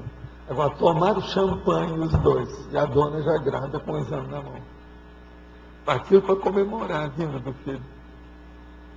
Pensa bem que filho, que não vai ser esse, que casal. É esse que eu não desejo para vocês. Nem esse pai, nem essa mãe, para nenhum de vocês na próxima, tá certo? Paulo, como é que uma mãe que tem um filho com Israel deve proceder? Porque eu vejo que hoje em dia está muito comum, né? E eu vejo que tem mãezinhas que estão sofrendo muito. Filha, é uma o que a loucura. turma está fazendo aí Na escola, na escola. E qual é o caminho dessa mãe? O que ela tem que pensar? Como é que ela tem que atuar? Não é fácil. O negócio não é fácil, porque a mentalidade da mãe, ela fica naquela angústia. Às vezes o filho só quer fazer besteira, ataca todo mundo. Você vai saber qual a idade do filho? 6 anos. Com os réus não são fáceis. Quer ver com os réus? É só entrar numa escola dessa. Pede para você ir lá para ver eles atenderem alguma dessas crianças que não pode. Eu vou para Graça, já falei. É uma loucura. Agora, o que ela está fazendo também é um serviço que eu vou te contar. A chinesinha está ajudando ela demais. Um dia desse ela atendeu 40 pessoas. 40 porque assim envolve a mãe, o pai, às vezes quem está lá, o responsável que vem. Eu só sei que foi 40, tudo anotado. Agora, eles às vezes, as outras professoras e fonoaudiólogos, acham que às vezes ela é um pouco bondosa, generosa demais. Mas ela consegue seduzir a meninada. O problema aí é de sedução, não é psicologia.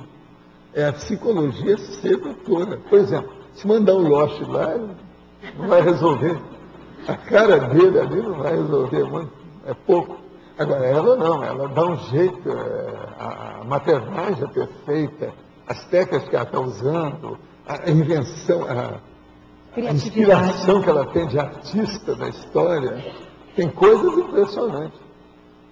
Agora, ela vê o resultado, né? Aquele menino que ninguém consegue ter um diálogo com ele por nada. No fim, ele despreza a mãe e fica com ela. Quer dizer, uma loucura isso tudo. Agora, não é fácil, não. A maioria consegue mesmo. Ela agora está vendo direitinho o que consegue de perto, com calma. E as outras também. Eu vi as outras, você chegou a conhecer as outras, a professora e a fonoaudióloga. É interessante, é gente boa, gente de gabarito. Agora, você sabe, cada escola tem um jeito, né? Depende do homem pensando da escola. Tem umas mais pesadas, tem aquela, por exemplo, que a diretora quem manda, a principal responsável, que é melhor, a outra nem sempre é. Tem gente que é casca grossa, tem outros que não são. Então, isso,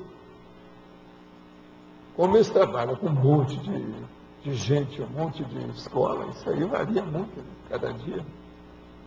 Agora, tem um serviço bonito, esse aí é bacana, você vê o resultado, é o passado, né, para repor a situação. E a pessoa vai entender mais, todo mundo que trabalhar nisso, vai entender mais a natureza humana, né, a humanidade. Isso aí não é fácil.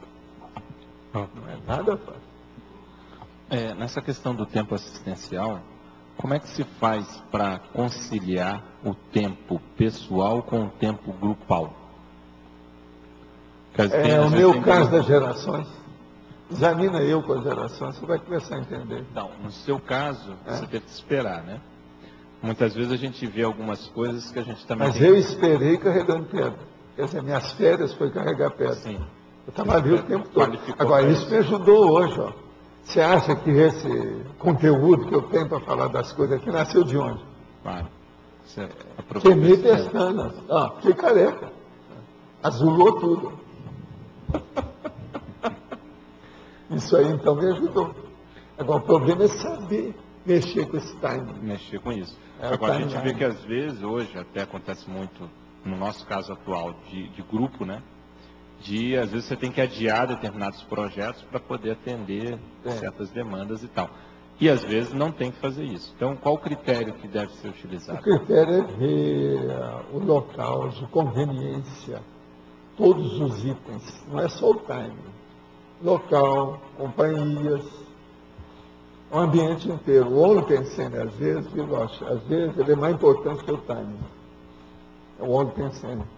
Tem que examinar isso. Outra coisa. Às vezes a gente entra como se não quisesse nada. Aquele negócio. Você entra lá como se não quisesse nada. Até chegar no ponto. Foi o que eu fiz com o processo das empresas. Lá eu demorei só 12 anos para fazer o serviço que me pediram. 12. Eu esperava fazer aquilo uns 4, 5 anos, mas que nada. A hora que começou, você tem que aguentar a barra. Agora, foi um serviço coletivo, grupal, terrível, era fácil.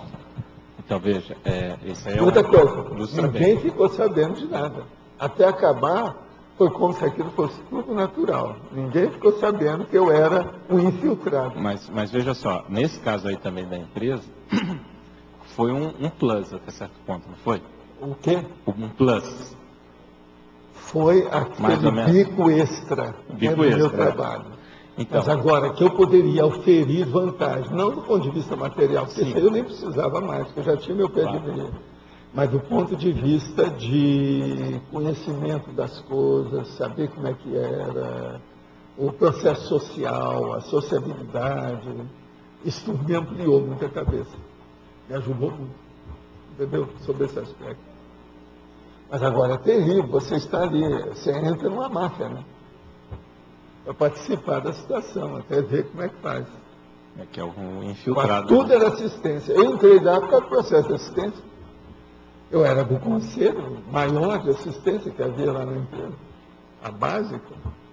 Eles me pediram, você é a pessoa adequada para isso. Agora, quem me pediu era irrecusável, não podia dar o contra. Você está entendendo? Já tinha ajudado demais a gente, o Chico, a assistência dessas obras de assistência que a gente criou, aquilo tudo, até viagem nossa, tudo. Então, eu não podia recusar. Mas é um processo de gratidão, porque senão eu ia ficar com o rabo preso. É, isso que eu queria entender. Você falou, não podia dar o contra, né? Você também fez isso quando seu pai queria que você fosse dentista. Porque você já pensava na medicina. Isso também com referência à minha mãe sobre a maçonaria. A maçonaria. Mesma coisa. Então, mas até que ponto, até onde você deve ir numa solicitação dessa e quando não deve ir? Se aquilo é bico, é apenas um extra, e você pode pôr, porque é um plus que você está colocando, você está aditando, fazendo uma adição ao seu trabalho básico, aquele da matriz, a linha principal, a pista real da rodovia. Então você vai no acostamento, faz uma construção, depois você segue na pista. Foi o que eu fiz, você está entendendo? Temporariamente. Mas então eu fui deixando na minha estrada construções feitas. Isso me ajuda no objetivo final. Mas isso que eu queria saber, ir direto na pista não seria melhor? Nem sempre, porque por causa do timing. O processo eu tinha que ficar esperando os outros, vendo isso, vendo aquilo. O problema todo, a coisa mais séria, que exige mais isso aí, lógico, não é nada disso. É a divisão de atenção. Se você não tem capacidade com divisão de atenção, esqueça.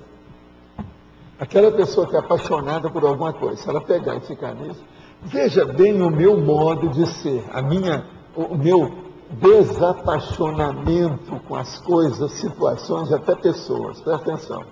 Eu provo isso.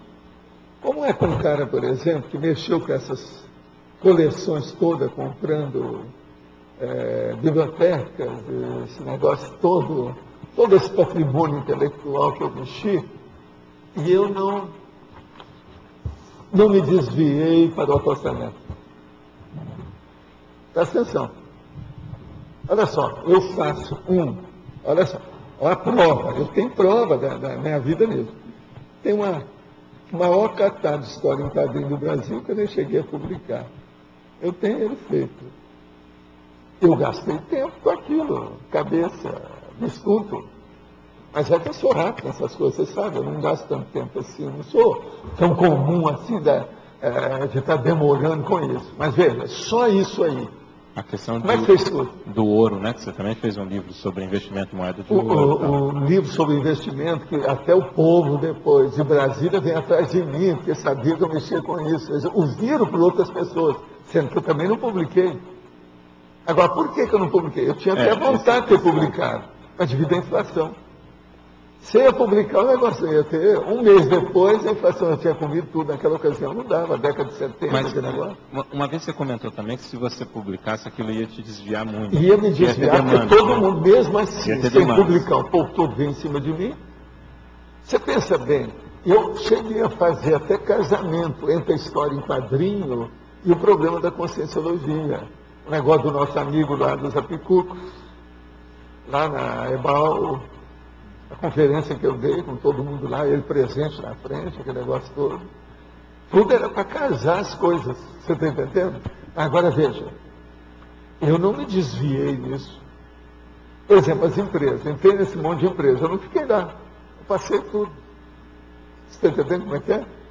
Você cria as coisas e dá para os outros, cria outras e dá para os outros. Agora, eu aprendi isso a fazer no movimento espírita, né, lá em Uberaba. Né? Eu aprendi como é que faz uma obra de assistência social e depois você deixa.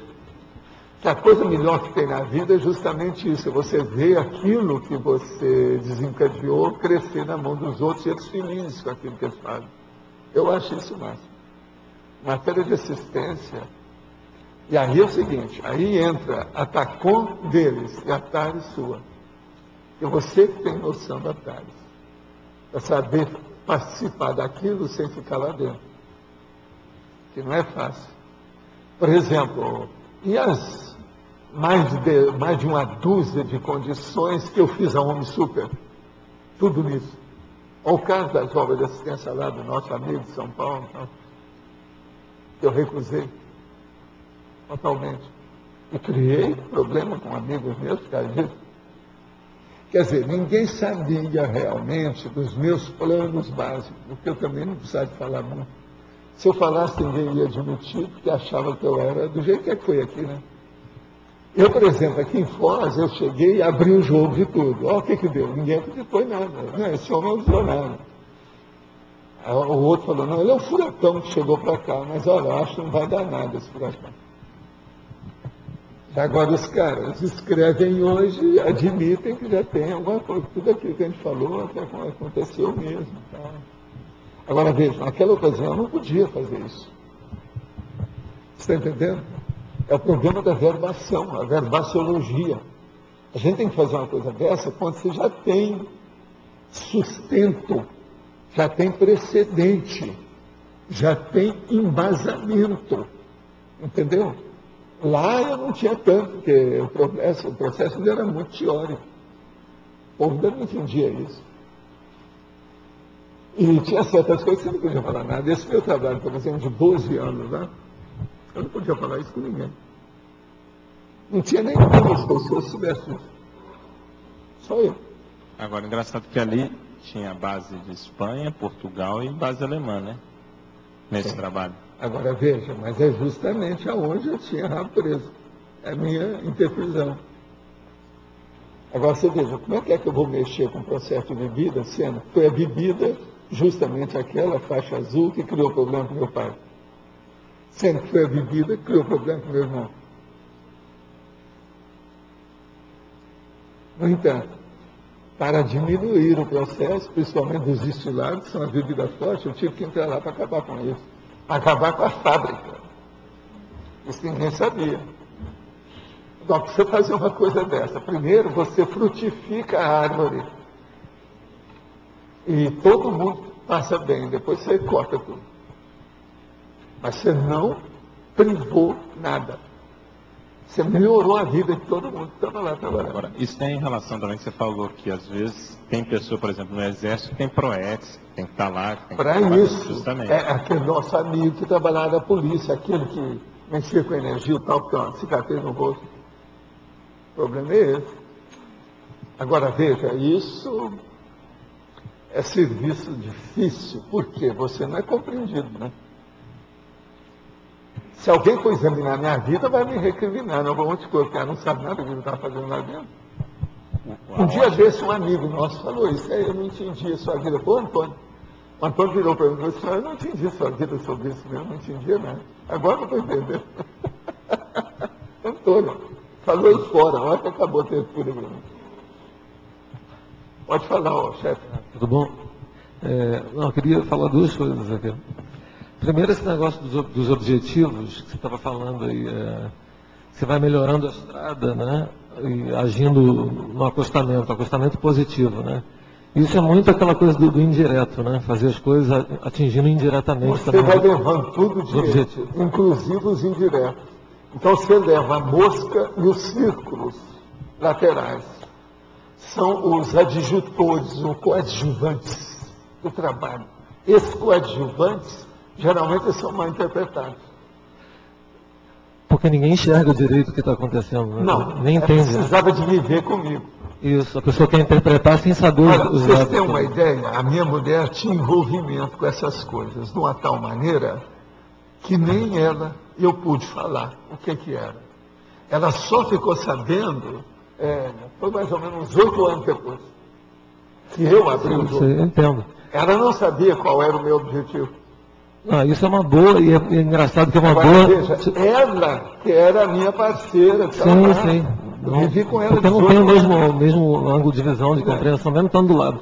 Eu faço isso como uma pegadinha, às vezes, com organização. Então, né? aqui, ó.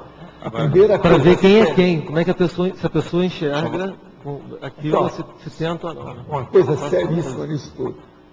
Muito cuidado em você estar julgando as pessoas sem conhecer.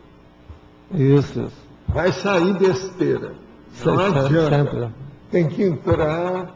A gente só pode saber de uma pessoa para valer vivendo com ela uma temporada. Não, claro. Você não tem os dados Agora, todos, não tem a visão. Só um acréscimo aí. Isso também tem reflexo no próprio Cristo Espera por Ti, né? Que tem a questão lá do vinhedo e tem relação também, não tem? Agora veja, tudo que a gente vai mexer envolve alguma coisa do passado da gente.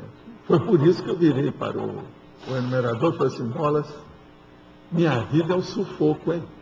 Que eu mexi já com tudo, você pensar. O que é que eu não mexi? Lógico, Zé Milton, você vê. Quer dizer, então, eu tenho rabo preso em tudo quanto é parte. Agora, chega um enumerador para mim e fala assim, isso não é só você, somos nós todos.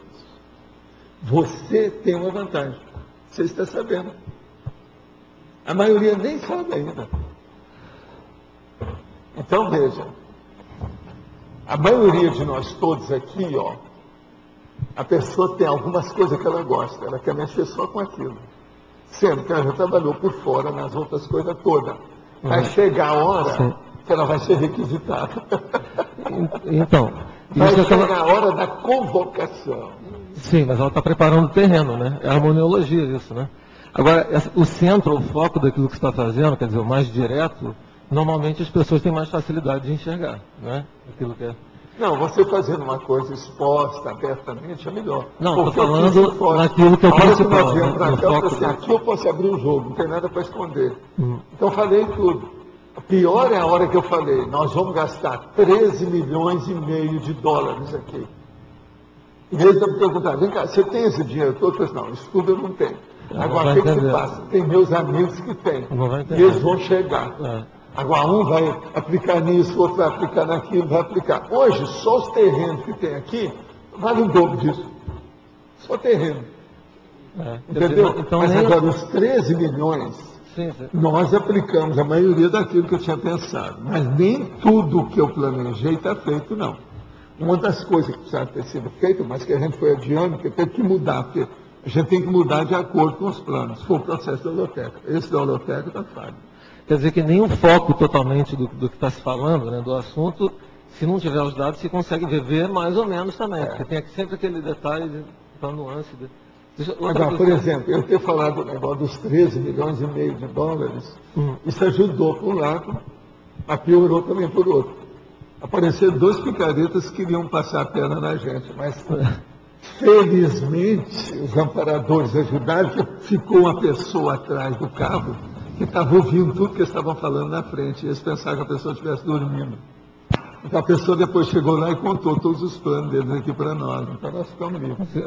Entendi. Aquilo foi uma bênção. Porque senão poderia envolver, porque ia envolver muitos interesses, muita gente fora de Foz, etc. Não, o problema da má interpretação, tem gente que aproveita a interpretação. Mas tudo era picareta, picaretagem mesmo. Professor. Tá, não, isso vai perguntar uma outra coisinha, um segundinho só. Aquele negócio que estava falando antes da assistencialidade, além de ser a coisa do tempo, né, como o verbete de hoje, ser do local e tudo junto, né, essa situação criada, né, essa convergência de fatores, às vezes positivos, né, para otimizar, dinamizar a assistência, ela pode ser resultado da própria situação, você falou holopensene, da própria situação que se gera aquele contexto todo, né? A primeira coisa tem que ver o contexto, que é o ambiente, o holopensene, o universo que você está trabalhando, aquele contexto básico. Então, isso aí é seríssimo, tem que levar em consideração. Não é só o problema de timeline. Então, eu estou numa situação parecida e junta pelo menos 3 fatores principais desse tempo, de assunto e de lugar, né? E aí, uma outra coisa que eu acho seríssima é companhias. Companhias também. Companhias que você escolhe. Eu dou muito valor, vocês sabem disso, a amizade, companhia, o povo. Eu acho isso seríssimo. E eu não dou valor, vamos dizer, chaleirando os povos, não é isso? Você sabe o que é chaleirar? Puxar o saco dos outros, não é isso? Mas eu dou valor através da esterilização da energia. Eu sempre que vou fazer alguma coisa, eu trabalho com energia antes. A minha tenente trabalha nisso o tempo todo dia. E com vocês todos. Olha, aqui eu não conheço nenhum de vocês que eu ainda não exteriorizei energia. Ninguém pediu. Pode exteriorizar. Então, veja, a minha tenente, talvez, a mais forte que eu tenho, é aquela que não tem pedido. Então, pensa nisso. Uma vez uma concierge me falou isso. Última coisa, só que estou tomando muito tempo, né? Mas última coisinha, aquela coisa do atingir indiretamente, né? A gente não precisa se preocupar muito em se está fazendo ou não uma desviologia, ou desvio na forma de ver dos outros, né? Não, eu não sigo a opinião pública. Se eu seguisse, eu estava perdido, eu não teria feito nada desse negócio dos 12 anos, estava perdido. Então, eu escuto amparador. Mesmo assim, eu faço uma heterocrítica do amparador o tempo todo. Eu preciso saber quem é. Porque mesmo ele pode não estar entendendo totalmente, né? Ele não está aqui. Ele não passa fome. Agora, eu não, eu passo fome. Agora, quem toma remédio sou eu. Agora, esse negócio da pegadinha, desde que não seja desviologia, isso tem que ter preocupação também com ética, né? Para não ficar... Não, a ética você tem que ver tudo em primeiro lugar. Agora, o problema todo é o seguinte, dos males o menor, isso é da cosmoética. Foi o que eu fiz lá, o processo do Rio, com as coisas todas. Né? Não, você não quer dar desassediador. Isso é bom para você fazer a ficha das pessoas. Né?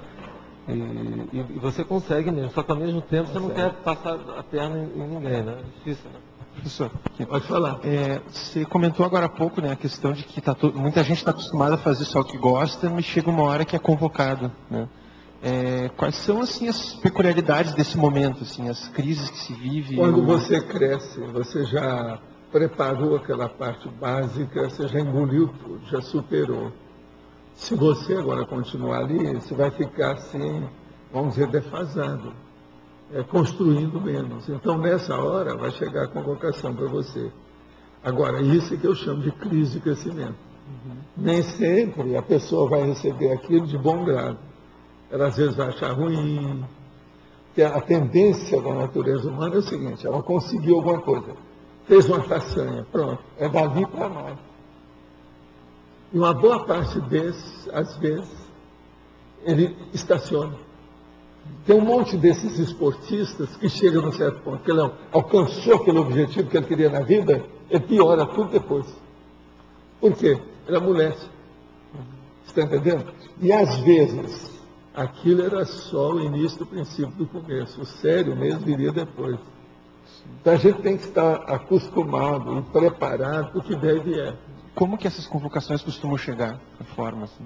Através da crise de crescimento. Uma pressão que a própria vida mostra e indica para você. Tudo que você olha, o objetivo é aquele. Você olha, o objetivo é você está querendo pensar aqui. E ele te manda para ali. E não tem saída. A lógica, a racionalidade, os fatos, tudo indica para você. Você é obrigado a engolir a situação, o remédio amargo, pela garganta abaixo. Isso aí é que, de modo geral, tem dificuldade. Isso é sério. E o que ajudou você a ter mais essa divisão de atenção para poder levar jeito às coisas? A divisão de atenção foi a hora que eu comecei a ver o processo parapsíquico e eu via que as pessoas não viam. Então eu comecei a me dar mais valor para o meu modo de proceder. Então, por exemplo, o professor estava dando aula, não estou te falando, isso é no ginásio, eu lá, 12, 13 anos.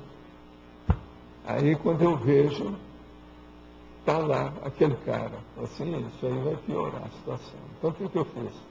Comecei a endereçar o processo de energia e atrair a consciência para mim.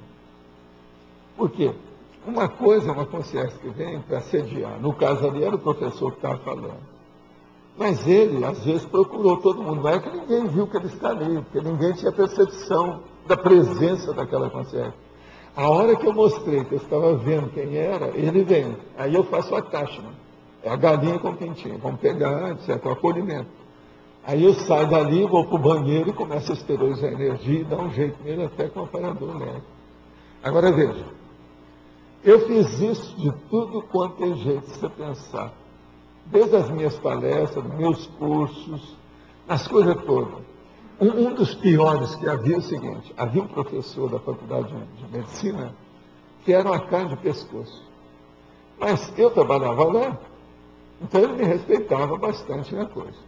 Um dia, então, ele está mostrando umas coisas todas, quando nós estamos no hospital, ele estava dando aula no hospital. 2 freiras que tinham morrido naquele hospital, que elas trabalhavam lá, estavam atenazando o cara, tudo, cada energia dele, aquele negócio todo, envolvendo ele de todo jeito. Então, o que eu fiz? Eu atraí as 2 freiras, as irmãs de caridade lá, e fui para o banheiro com isso, para dar um jeito. Agora veja, para ver se melhorava o processo da aula dele com esse cara, porque as próprias freiras estavam no nível de perturbação dele ali dentro. E tinham lecionado lá. A sala que nós estávamos dando, que eu estava dando aula, a gente estava assistindo a aula, é lugar que as freiras viveram durante muitos anos, por causa do hospital anterior que havia ali. Entendeu como é que é? Agora, isso eu vi o tempo todo. Eu falei assim, ninguém vê. Não dá ibope, não rendo nada. Tudo é negativo, ninguém sabe o que eu estou fazendo. Não adianta falar com ninguém. Por exemplo, algum professor desse eu cheguei a falar, uma vez eu falei com um cara que era da militar. Ele era um sargento. Sargento eu falei, esse entendeu. Mas esse depois até se tornou espírita, etc. Tal. Ele entendeu o negócio. Esse era um sargento. Mas veja, isso é exceção. A maioria... Então você veja, numa condição dessa, eu falei assim, o meu negócio é isso que hoje eles chamam. É o show solo. Fazer a minha carreira solo. Eu falei assim, meu negócio aqui, eu sozinho com os amparadores, não tem jeito, não posso pensar muito. E outra coisa, até o certo ponto eu continuo do mesmo jeito. Pensa bem, esses dias, por exemplo, quantas horas eu passo sozinho trabalhando? De madrugada, de dia, de tarde, à noite, às vezes, no início da noite. De madrugada, então, nem se fala. Essa noite, por exemplo, às vezes é 4 horas, 5. Só eu e o amparador. Então você veja, vocês se preparam, porque cedo ou tarde vai chegar um nível que o próprio parapsiquismo vai fazer vocês trabalharem isolados. E não vai ser por causa de computador, que está trabalhando no computador, que você está comunicando com os outros. Não, é você só com o amparador. E o urubu serve bem para limpar a área, porque senão o negócio vai dar na cabeça. Você está entendendo? Então o problema essa vivência solitária, eu não vejo. E outra coisa, eu não sou autista, e nem sou uma pessoa de solidão, eu não tenho esse temperamento do meu modo. Mas você precisa, eu sou uma coisa, eu sou outra, é o jeito. Aí você pensa, eu às vezes senta aí e fala assim, não, agora eu vou trabalhar 3 horas aqui. Aí você sabe, na minha idade eu já não tenho os glúteos tão bem, né? Então, de vez em quando você tem que levantar, mexer, porque senão não começa a criar problema. Eu faço força com a coluna, ergonomia, etc. Mas glúteo, ergonomia não chega lá. Você está entendendo? Ainda mais, eu tenho que viver mais magro. Se eu, por exemplo, começasse a aumentar aí, né? Daria para fazer um sustento maior, mas não é fácil, viu? O negócio não é fácil. Porque eu estou no ponto de o meu peso exato e tal. Mas mesmo assim, na minha idade, 75 quilos, né? Não é pouco. E a gente pesa, né? Eu também não sou tão baixinho assim também, não. 1,76 m. Entendeu? É a vida. Agora, ó, vale a pena isso tudo. Pense bem em você saber viver sozinho e você viver acompanhado. A vida vai exigir isso. Hoje, se vocês for olhar minhas 24 horas, eu estou mais com o amparador do que com você, do que com consciência. Eu tenho mais consciência do que consciência. Eu estou falando da vigília física ordinária aqui. Pode olhar que eu sou assim. É tanto que de vez em quando que dá vontade de sair, né, de ver uma coisa, você tem que arranjar uma saída, um negócio que está sem gente, não é isso? Mas eu já tenho, ó, essa abertura, isso é uma bênção para mim. 2 horas aqui eu descarrego tudo e carrego tudo. Você entendeu? Você descarrega e carrega. Isso é simultâneo. Agora aqui, vamos ver, ó. Carregação e descarregar. Você pode esclarecer um pouco mais por que as reto-namoradas e reto-namorados geram interpretação grupo carne? Precisa explicar isso? São todos casos de sedução negativa ou o quê? Não, eu te pergunto, urubucela lá, eu não tenho problema não. Até o momento, por exemplo, eu não tenho assim problema nenhum. Eu nunca tive problema de aborto com ninguém, que é uma das coisas bravas aí no caso, né? O que é? Outra coisa brava é estupro, também não tive nada a ver com isso, e outras coisas assim. O problema é ver. Mas agora eu digo para vocês, aquele nosso amigo que eu falei aqui, o banqueiro, que deixou, parece, mais de 100 filhos. O que vocês acham? Esse não tem problema nenhum? Que isso? Sobre os desentendidos em relação a cartas e e-mails, que você evita a todo custo, eu, por exemplo, faço questão de sentar com a pessoa e com o material impresso esclarecer o mal-entendido. O problema é que as pessoas, muitas vezes, alteradas emocionalmente pela priorismose e a dificuldade de se colocar no lugar do outro, não têm interesse nenhum em esclarecer. Pois é, você manda a carta, se eles pelo menos usassem a carta no banheiro, mas nem isso. A Tales precisa de tempo, paciência e análise, mas pergunta, quem valoriza e consegue parar para ter tempo, paciência e análise assediadora? Pode comentar? Olha, a primeira coisa é a seguinte, hoje, você sabe muito bem que você é jornalista, a gente não vive mais dentro do critério da epistolografia. Os processos hoje são muito mais rápidos e os recursos também de comunicação são muito melhores do que antigamente. Então, isso tudo andou melhorando demais. Nessa condição, então, nós temos que levar em consideração esse processo também. Não é só a minha condição de evitar a epistolografia. É que também hoje as cartas já não têm o mesmo valor que havia antigamente. Outra coisa, eu também não faço, como essa turma fazia antigamente, o diário da minha vida, com a situação toda. Quando eu já faço, é para fazer um trabalho que vai funcionar. Diário é uma coisa muito da pessoa. Agora, eu já faço um negócio que serve para todo mundo. Eu estou escrevendo para todo mundo, e não só para mim, para ver as coisas. Então, o problema de diário. Eu fiz, por exemplo, durante 3 anos, através de um sub-notebook, eu fui estudar a minha vida para ver como é que é, para ajudar os outros. Mas não era por causa da minha pessoa. Eu nunca levei isso em consideração. Então, esse processo da agenda, lá, os processos do problema pessoal apenas, eu acho também que é igualzinho o carta a carta. É um problema muito ainda egocêntrico, dentro da situação. Nós temos que ver aquilo que funciona mais em favor de uma assistência mais ampla, que atenda maior número de pessoas que são carentes da história. Isso é muito importante. Agora, por exemplo, em vez de fazer carta, vamos fazer livro, deixar aí, porque no livro você já expõe tudo muito melhor que a carta. Carta é uma coisa para interpretar, o negócio está lá. Agora o livro não, você já expõe, você já interpreta para o leitor. É muito diferente. Então pensem nisso. A situação, outra coisa. Por que é que eu não quis fazer nada de literatura, coisa grande? Eu poderia fazer, né? Mas não me interessa. Por quê? Vamos falar diretamente do ponto de vista técnico, que é muito melhor. Você vai fazer um romance para explicitar alguma coisa, isso é coisa de mulher, é coisa de menino, é coisa de quem está começando, jejum. Agora, do ponto de vista técnico mesmo, a coisa é mais séria. Não é sério, não é? Agora, romance não é um processo mais feminino do que masculino? Você está rindo, mas não é verdade? Não é verdade? É? Tá bom, tá beleza. Então, os nossos comerciais, por favor. Obrigada.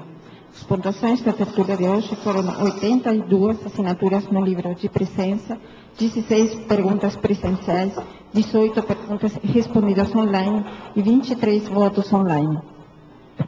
Após a leitura dos verbetes, vamos ter 7 recados. Milena, curso Apex, Igor, CP2, Mércia, Seminário de Dinâmicas Parapsíquicas, Antônio, Revista Consciência, Everaldo, curso da Conscius, César, Sessão Pipoca, Colegiado de Intercooperação, Eduardo, Amigos.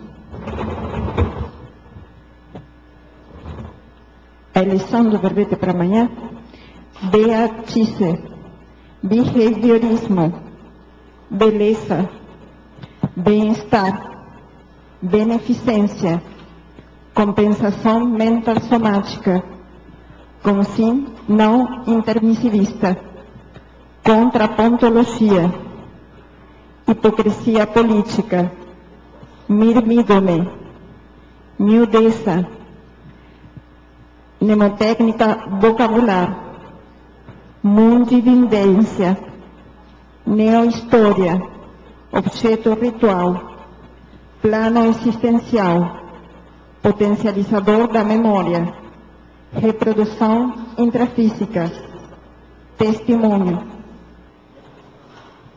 Boa tarde. A Apex estará ministrando no próximo final de semana o Identificação das Diretrizes da Proexis no Rio de Janeiro, com os professores Laine Noche e Júlio César Garcia, nos dias 12 e 13 de setembro. É em parceria com o IPC, então as inscrições elas estão sendo realizadas na Avenida das Américas, número 500, bloco 2, sala 216, na Barra da Tijuca. E esse curso vai ser realizado em Saquarema, certo? Para maiores informações, o telefone é o DDD 21 3153 7574.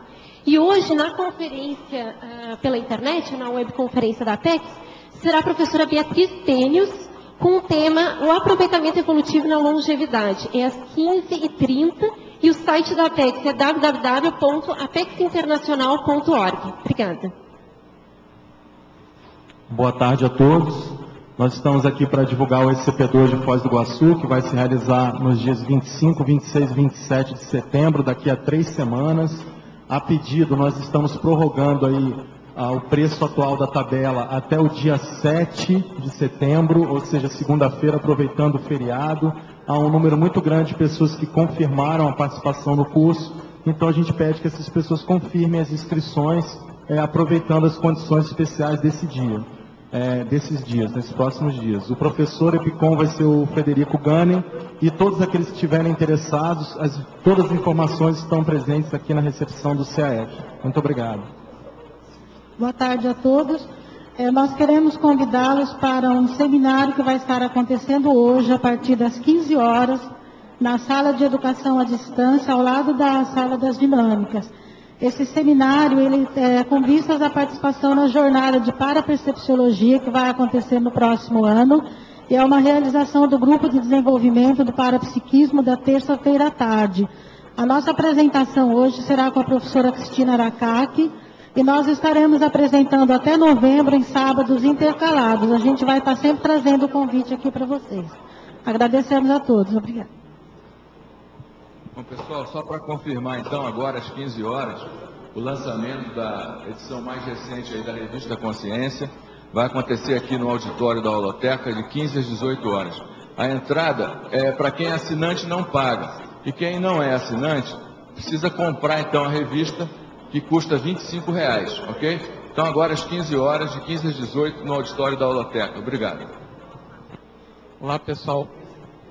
Estou divulgando aqui o curso da Conscius, o programa autoconscienciométrico, que vai acontecer agora em 3 módulos. Então, o primeiro módulo, que tem 24 aulas, Fundamentos da Conscienciometria, que tem como objetivo ajudar as pessoas no ajuste da autoimagem e na autoconscienciometria técnica.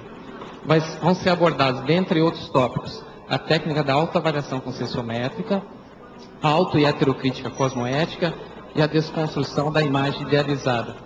Esse curso vai estar disponível, vai ser possível as pessoas fazerem ao domingo, das 15 às 17h30, ou nas terças-feiras, das 19h30 às 22 horas. Quem quiser maiores informações, se dirige à recepção do CAE, que pode passar maiores informações. Obrigado. Pessoal, boa tarde a todos. São 2 recados rápidos. O primeiro deles é informar que a partir de amanhã, às 8 horas, nós vamos dar reinício às atividades da Sessão Pipoca. O filme que a gente vai exibir é essa minissérie completa europeia sobre Balzac, que vai desde a infância dele até os últimos dias, e é bem interessante do ponto de vista conscienciológico. São 4 horas de duração, a minissérie completa, a gente vai exibir em 2 sessões. Começa amanhã às 8 horas da noite, continuando daqui a 2 finais de semana. Lembrando que quem fez a inscrição durante aquele período de promoção do Amigos Enciclopédia tem cortesia integral. Segundo recado, segunda-feira, a partir das 4 horas da tarde, nós vamos ter um colegiado de intercooperação da Unicim, bastante importante, que vai tratar de apresentar o censo da Cognópolis.